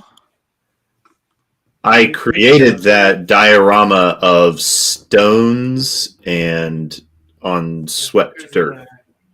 Right, so if he made something that looked like that, we would have been able to say, hey, those look like roads. Yeah. If we saw that view. Our characters have never seen a city like this. And it's Well, fine. but it looks planned. That's fair. Through the woods.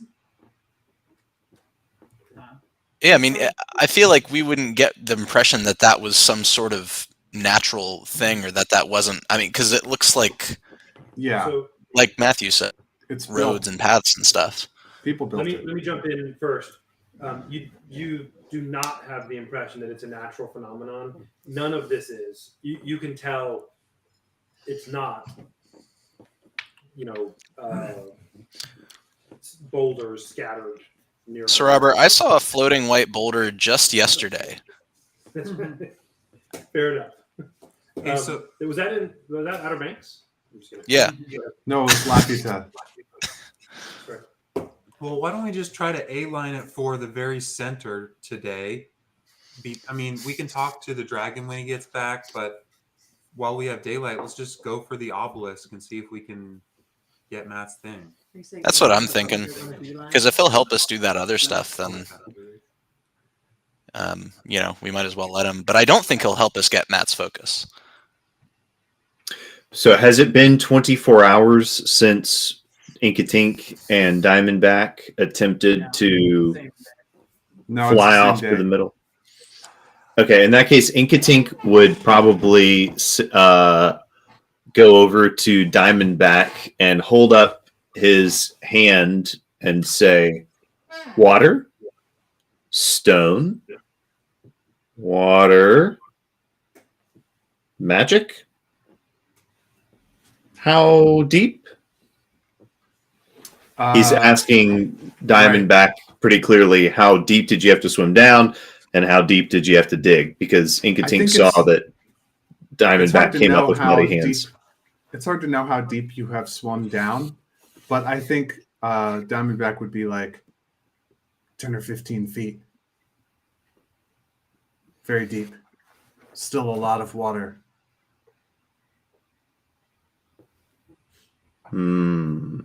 Yes, we won't be able to get my focus today because we were just there this morning and it's under a crap load of water and there might be a ghost there. But let's just start clearing out a pathway towards there so that as it gets closer. And I just want to, something I told y'all, your character would see this. I told y'all this, might have been easy to miss too.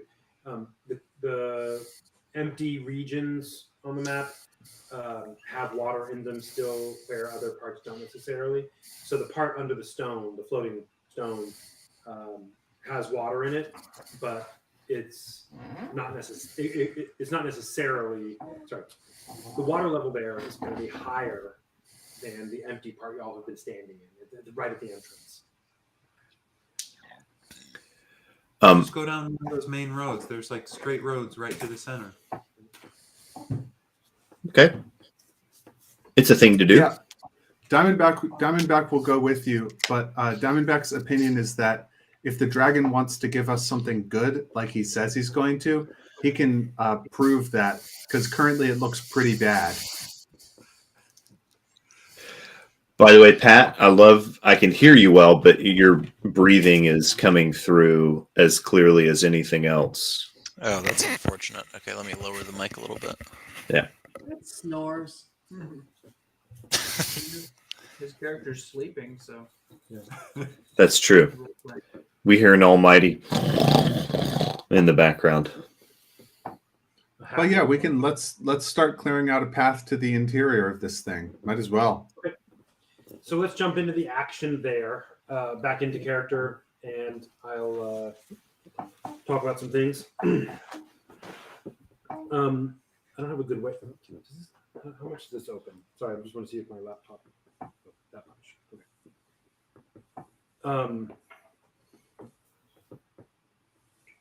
That's fine. I'll do good verbal descriptions, and if we need to make something less ambiguous, we can figure it out. So you come to that basic agreement with each other. Lambro and Teko are interested in what's going on, but less enthusiastic than you guys to understand it well. They're here for other purposes, Teko in particular.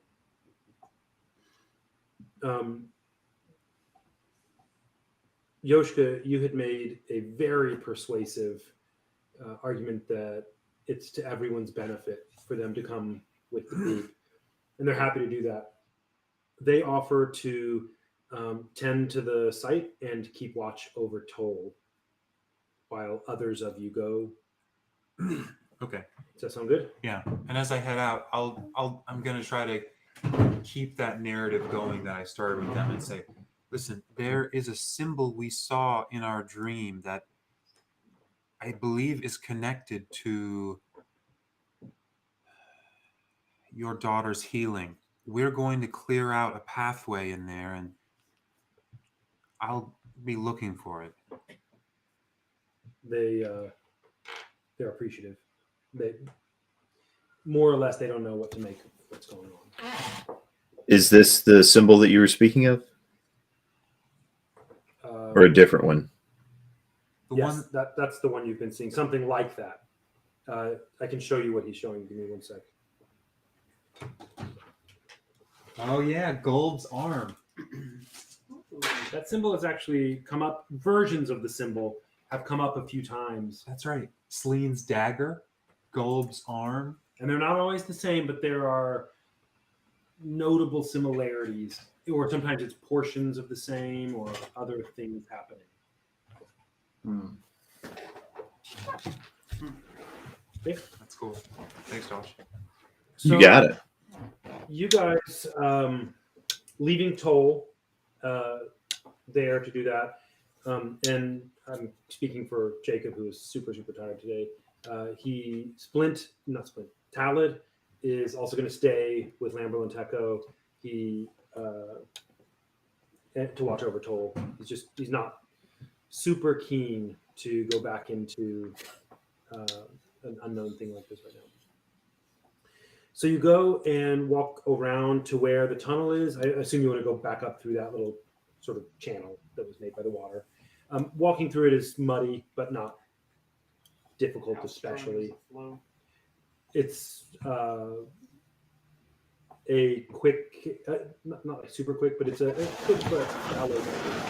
It's not sweeping you away. Sorry. Before they go in, Inkatink trots off into the woods and finds a nice, long, slender sapling that's maybe 15, 20 feet long, just to be able to use to stick down into the water and sound out the depth of things. So it's a nice, long 20-foot pole. Okay. Great. Good idea.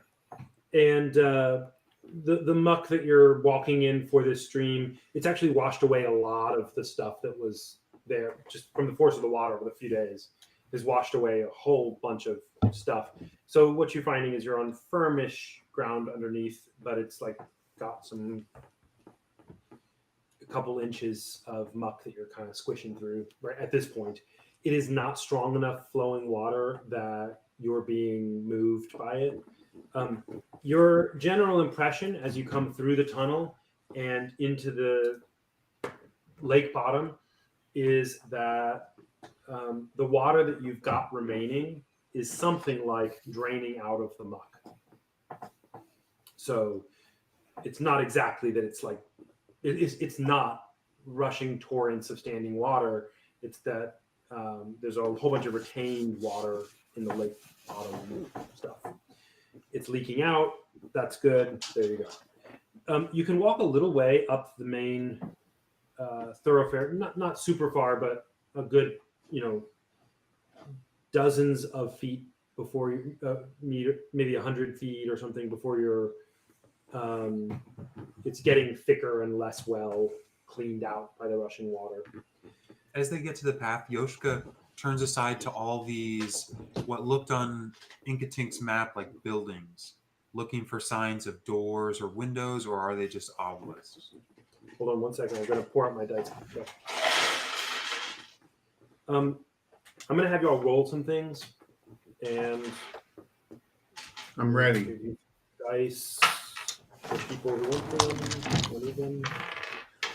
If you don't even, that's fine too.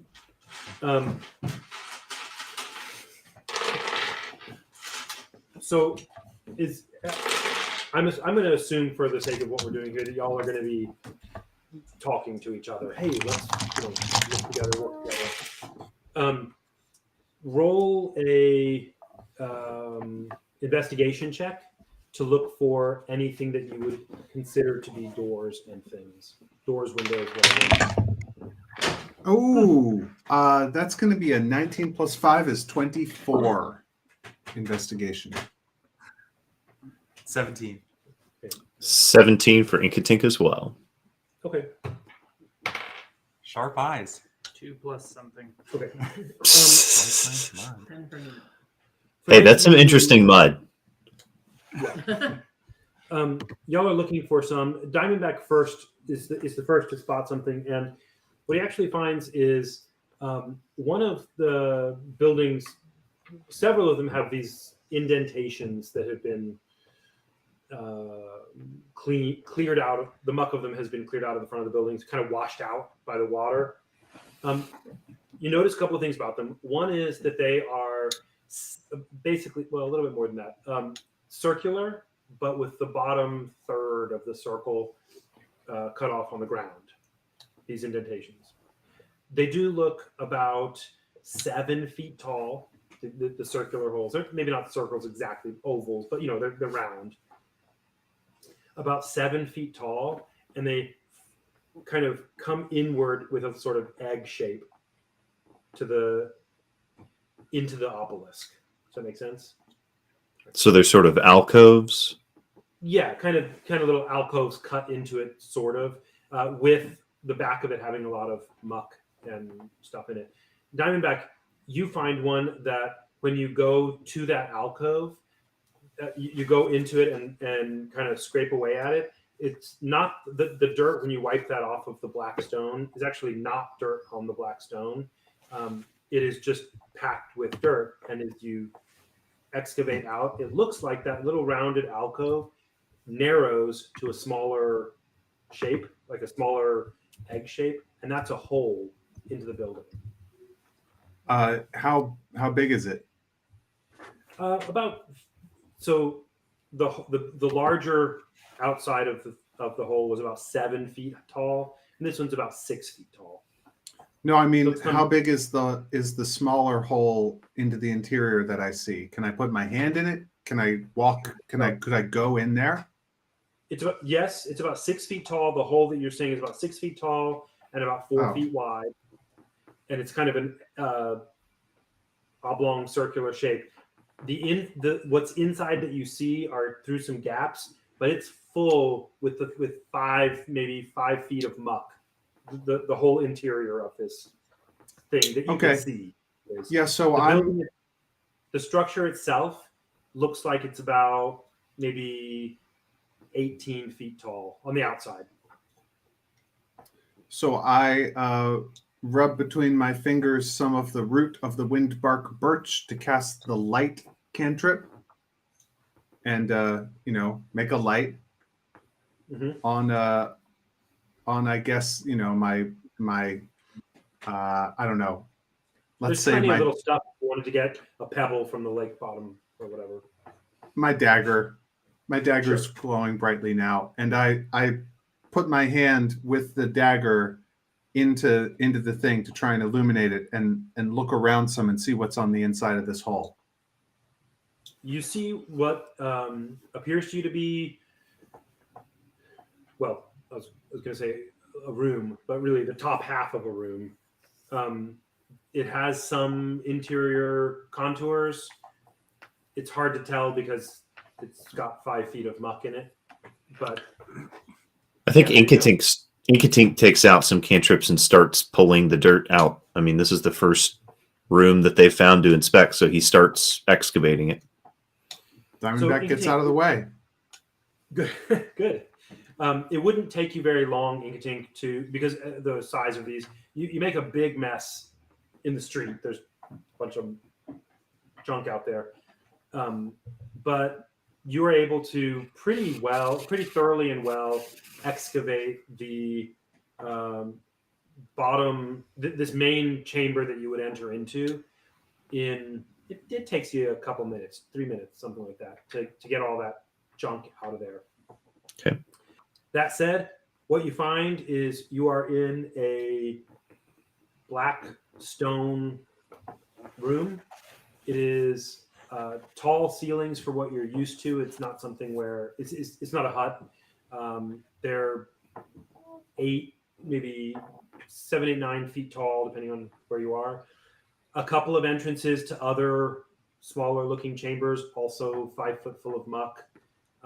You appear to be in what you would recognize as something like a hut or something, right? You don't know what the function is. It's empty of all contents besides the mud. But it's and aside from Diamondback's dagger, if you were to go in and some light that's coming in through the door, it's dark. It's it's a black. All the walls are black stone, and there's you don't see any meaningful windows. The floor is black stone as well. The floor is black stone as well. How about the ceiling? Push down all the stuff in the street. With your cantrip. Yeah. Good. Okay. The ceiling is also black stone, and in case I didn't make this clear, the outside of the building looks about ballpark 18 feet tall, 20, somewhere right around there. The ceiling on the inside seems to be about 8 feet high. What do you think is up above? The world's thickest roof. This is great. Think of how long these houses will last. This is like he has given us a hamlet of 10 hamlets. Do I see any of the ordinary accoutrement of living, such as a fireplace with a chimney, or someplace that would have had a fire or cooking or anything at all? This place is just completely empty. There are contours of things that, if you were to purpose them in such a way, you could think of as table height, but they're not exact. There's not like a table. There are sections of wall that are different heights. It looks as though it is completely devoid of any anything like furnishings. There's nothing like that at all. Okay. There's an empty room. That said, you don't see anything like a fireplace or anything. However, it does seem like along walls there are what you take as perhaps benches or something. Okay. It's an L in the wall that you could sit on. I would like to try the following experiment. Actually, tell me about the wind. How are the weather conditions right now? Is it a still day or is there a breeze here? There's always a movement in the mist. That said, Right. It's not more than any usual movement. Inside the house, it's very still. Inside the structure, it's very still. Okay. So Diamondback wants to light a torch inside and see if the smoke pools inside of the building in a way that would make a person uncomfortable. Basically, he wants to see if there's the kind of ventilation that any kind of living space would need.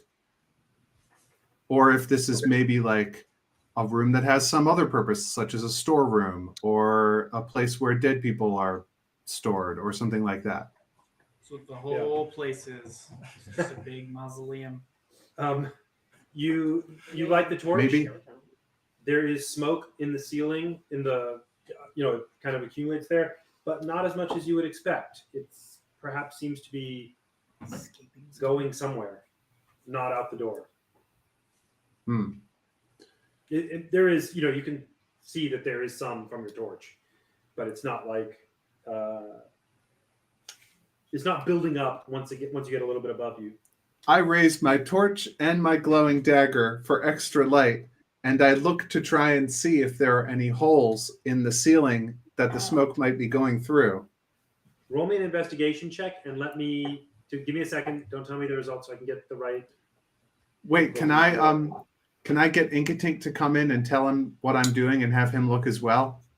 In the words of Lone Star, I'm already there. So I can get the help action from him and roll with advantage? You can. Let me get my difficulty here.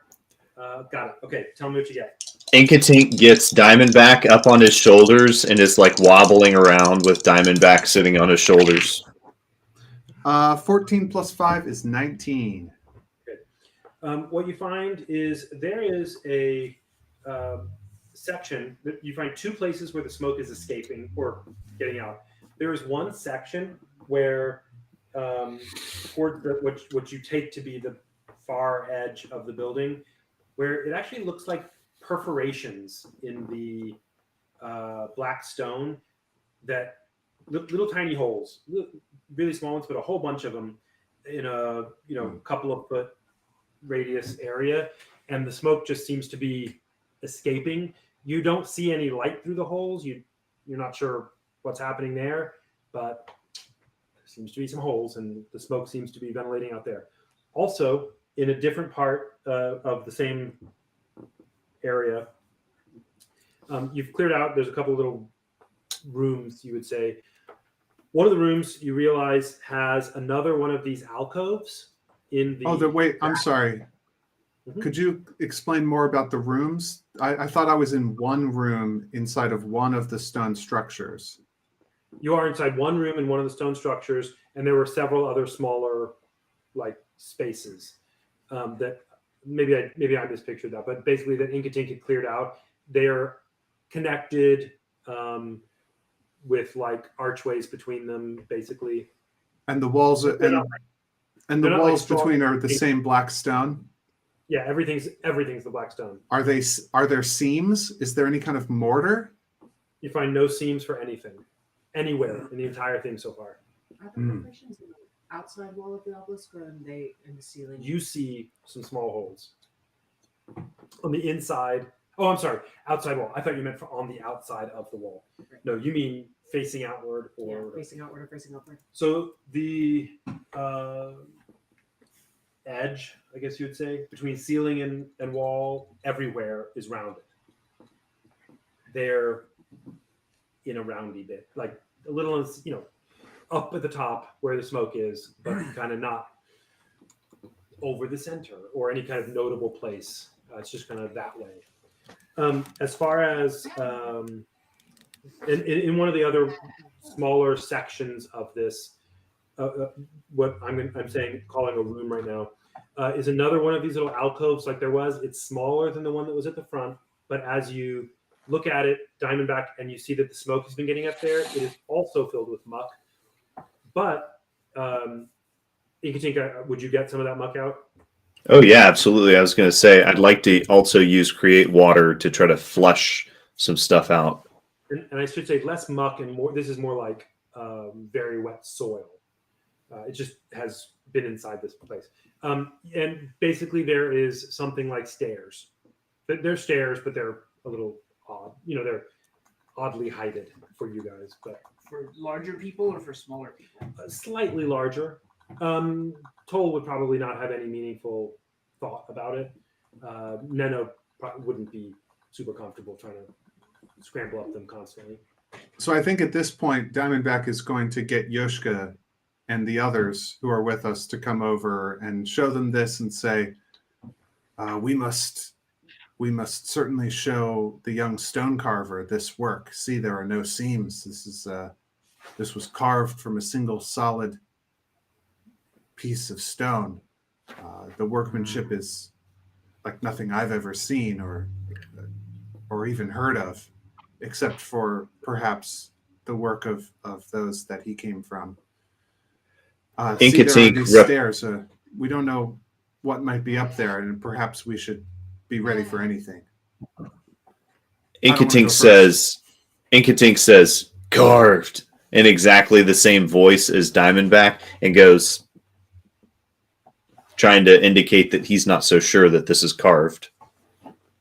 Maybe this is just a big plant. So Diamondback is going to suggest that we go up there, but he's going to suggest that he doesn't go first. Somebody who's a little more physically strong should go first. I'll go up. Probably having to excavate as you go. Belvari will pull stuff out. Okay, using your cantrip. Yeah. It excavates as you'd expect. There's now dirt all over the floor of the bottom. I was going to say, I think Inkatink cleans up behind him. So whatever Belvari pulls down, Inkatink will keep moving back. Okay. You basically find a very similar structure, a similar kind of thing. It's not like the same layout exactly, but there are more of what you are interpreting as open area rooms similarly above. You, by your best guess, are at the top of this structure. 8-9 foot ceilings and then 8-9 foot ceilings. You find several smaller alcoves in the walls of the upstairs portion. There are, when I say smaller alcoves, I mean more spherical, and they just dig into the wall and don't emerge all the way through. But your guess is pretty close, just based on thickness. A second hut on top of the first. Toll, did you ever see this in... Oh, yeah, he's right. I'm sorry. Don't I've wake never me up. seen Come on, this in my man. wanderings. Once we Say clear the air- that again, Jared. Something about wandering. Oh, I just said a second hut on top of the first. I have never seen this in all of my wanderings. Because he's a wayfarer, so he's probably seen more villages than most people. Inkatink says, "Yeah, I've seen it before. I've seen big huts. Not a big deal." Big hat. It's funny. Where did you see it? Was it close to the headwaters? I was just forget about it. You wouldn't understand. And Saracon had an interesting structure that was vertically oriented. It wasn't rooms at all. It was those platforms, which are much more treehouse-ish. Mm-hmm. That's different than this by a That's lot. true. Well, I would just search for any notable stuff in the room, and then Roll me an investigation check. Can I help him? You may do that with advantage if you want.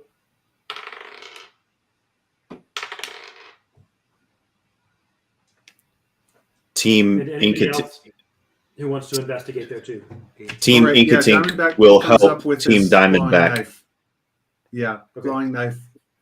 I get Diamondback underneath. and I think Inkatink. you're still on my shoulders. I'm still just kind of going up the stairs with you on my shoulders. Yeah, definitely. That's going to be a 20 for Diamondback. Y'all are all about at the same level, 11? 7. Okay.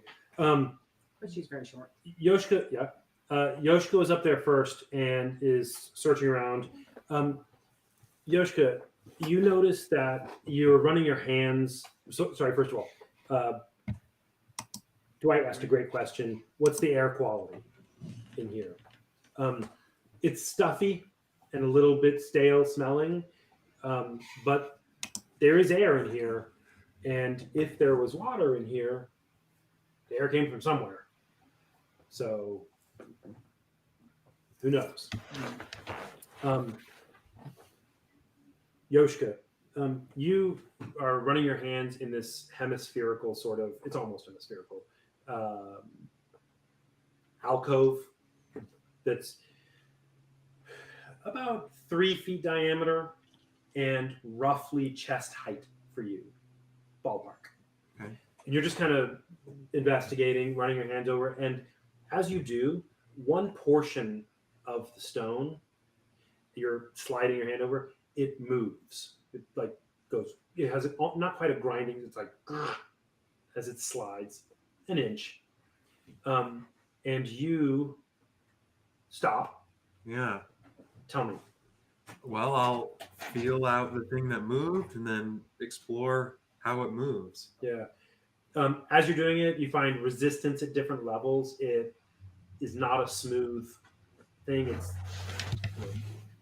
It feels like perhaps it has not moved in some time. But excuse me, what you find is that as you slide your hand and you push, kind of getting some traction with your hand on it and force it sideways, the back of it almost as though, give me a second for describing this, but almost as though that spherical inside is like sliding sideways, and you find that it opens to the outside.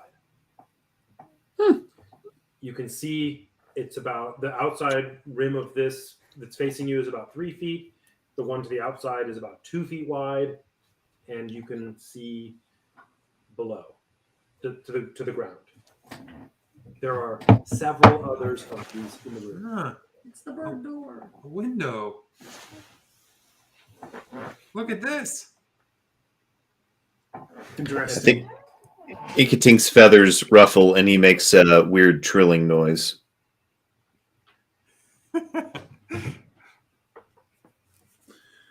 These windows would be good for defending by means of arrows or boiling oil. What's coming? I think everybody slowly turns and stares at Diamondback. So if you Except Inky Tank, who stares by just tipping his beak nose upward. I do that. If you mess with some of the others of them, you'll find the other, as Yoshika said, windows are in similar conditions.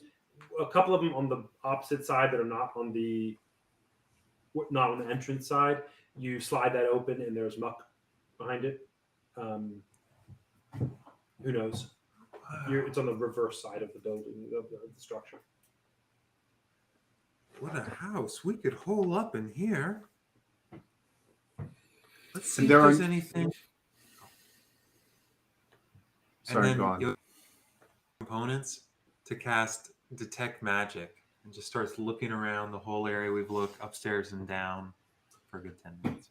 There's the normal mist, the normal background magic of the mist of the forest, but nothing distinctly that you're able to make out. So you want to go out of this building? Okay, I'm going to narrate a little bit for you. Am I still sharing, by the way, my screen, guys? I'm seeing your camera. Yeah. Okay, give me 1 second. Let me just because I'm going to narrate a little more of that. And again, remember that the thing I'm showing you is heuristic. Like you can't point at one of those and be like, "That's the one we've cleaned out." Right. Excuse me. Nor precisely the locations of roads or anything like that. Yeah. You go a little bit further, and there's a large building to your right, a large structure to your right. It has a significantly sized opening that's much, much wider than the other ones, 10 feet wide, maybe 12, probably closer to 15 feet tall. It's clearly some sort of serves a very different function than the other one. A lot of water has rushed through this, and it has been largely evacuated of its contents. And you can see all the way through in a big open area. The structure itself is one of the taller structures at about 20 feet tall. And when you just peer into the interior of it, the interior shape fills all 20 feet. This is some kind of hall or something. There's still muck, but it's been mostly washed out. And in particular, because you can see all the way through, there are also openings on the other side, like the window sorts of openings, and there's light streaming in. One, do you want to go in and look at it, or do you want to? I bring it up because it's notable. It's different. So Diamondback is going to go in, but first he's going to do two things. The first thing that Diamondback is going to do before he goes in is he's going to turn his snake staff into a flying snake, which is going to like fly around him sort of in circles. And the second thing he's going to do is take off his shirt, and he's going to put continual flame on his shoulders again. Okay. Sounds good. Inkatink stares longingly at the capacity of the snake to fly. Diamondback, you go in. Do any of you want to go with him, or just let him look around?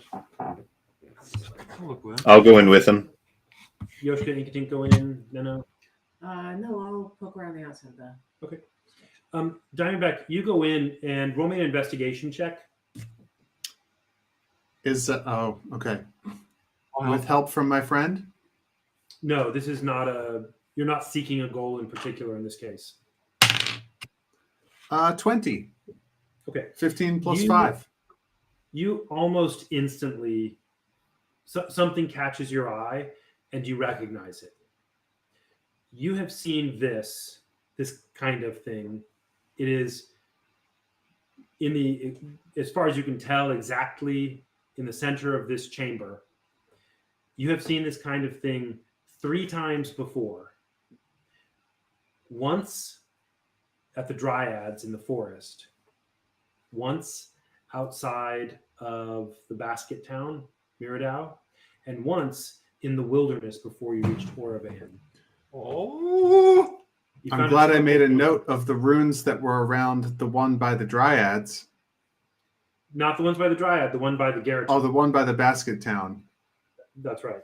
I have good notes of that one. That's right. So I recognize this as a teleportation circle. You do. Sorry, I said Garreton. I meant the town of Miradau. Yes, you recognize this with a roll 20. You look at it, and it immediately catches you. This chamber is solid rock. It has internal features that include a secondary balcony sort of thing that's up higher. This teleportation circle that is in the center of the floor, again, about 10, 12, maybe 15 feet wide. And what's the word?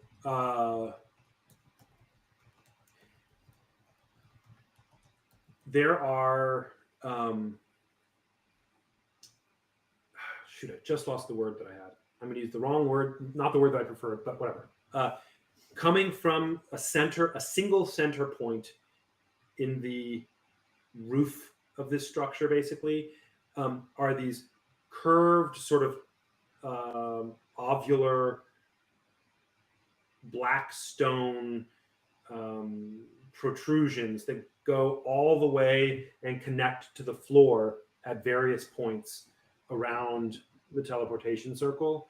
It would be difficult to squeeze through them. And one of them is missing. Are there any markings, any kind of writing? Any There are no sigils? seams. I expect sigils around near a teleportation circle. On the floor of the teleportation circle, you do see shapes and symbols. Other than that, the room is, as so far, everything else you've seen, devoid of any markings that you noticed so far. So I ask the group to give me 1 minute to study this sigil sequence, because for teleportation circles, it takes 1 minute to commit a sigil sequence to memory. Yeah. Do I hear that outside? No. I know. Okay. I wish I did, because I would grab his coat, because I worry that he's going to dash into it, and I don't want him to. But I am clueless because I'm actually poking around outside the building, so I hope And somebody he's else not wearing a coat. opens it. And there is not an active, Doorway. Oh, the teleportation circle's not active, so it's not a like genuine active teleportation circle. It is not currently. There's a stone missing from the arch. Oh, We gotta find that stone. The stone missing from the a cage wall. yeah. I This, feel like this is where Yeah, the things come in and you keep them in there until you let them out. That's the door. that's where what's her name should be. I think the teleportation circle is like this unless someone is coming through it. It doesn't start glowing or whatever all the time. It only does that when someone is like coming through. I never went through that. So We came out but we and came we out were the inside tree the and there was basket, yeah. and then it looked like this, except it was a basket instead of stone. So yeah, so they're one way. No, And- there's multiple way. It's just not currently being used as a. It's not. There's not someone coming to us or leaving from here. But it seems like also the door is broken because there's a stone missing. That maybe I think that's just the way to get in and out of the area. that's the cage that keeps whoever comes through in. right. Maybe I'm not imagining. there's a it. teleportation circle, and Oh, out of on the the seal. floor? Yeah, it's a big. Okay. Where, I was imagining like oh no, not like a Stargate, like from the Okay. show Stargate. It's a circle on the floor with intricate designs and patterns, similar to the one at Miradau and the other ones you've seen. And then from the ceiling is coming down these black stone shapes that would be difficult to squeeze between, but one of them is missing. oh okay. Thanks. And I was muted. I was trying to say when Diamondback expressed an interest in going inside and memorizing the sigils that Inkatink would also go in with him and also memorize the sigils. However, in a matter of seconds, you know. Okay. That is almost where we'll end this episode. Let me just check the time. Okay, yeah. So I want to do one more important note. Let me see here.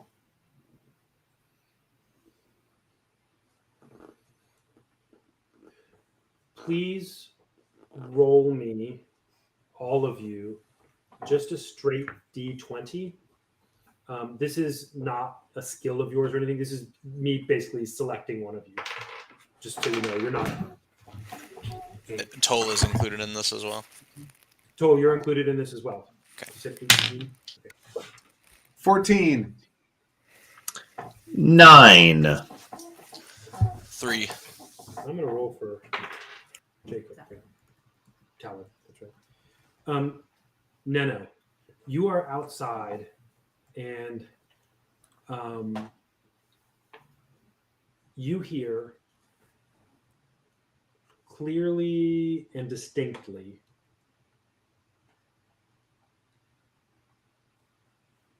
but also clearly and distinctly differently than, say, y'all are talking.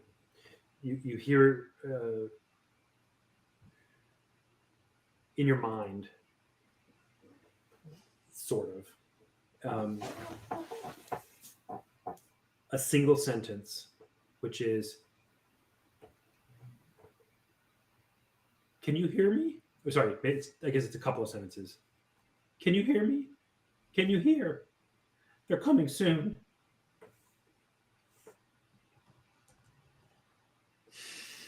And it's Garrett's voice.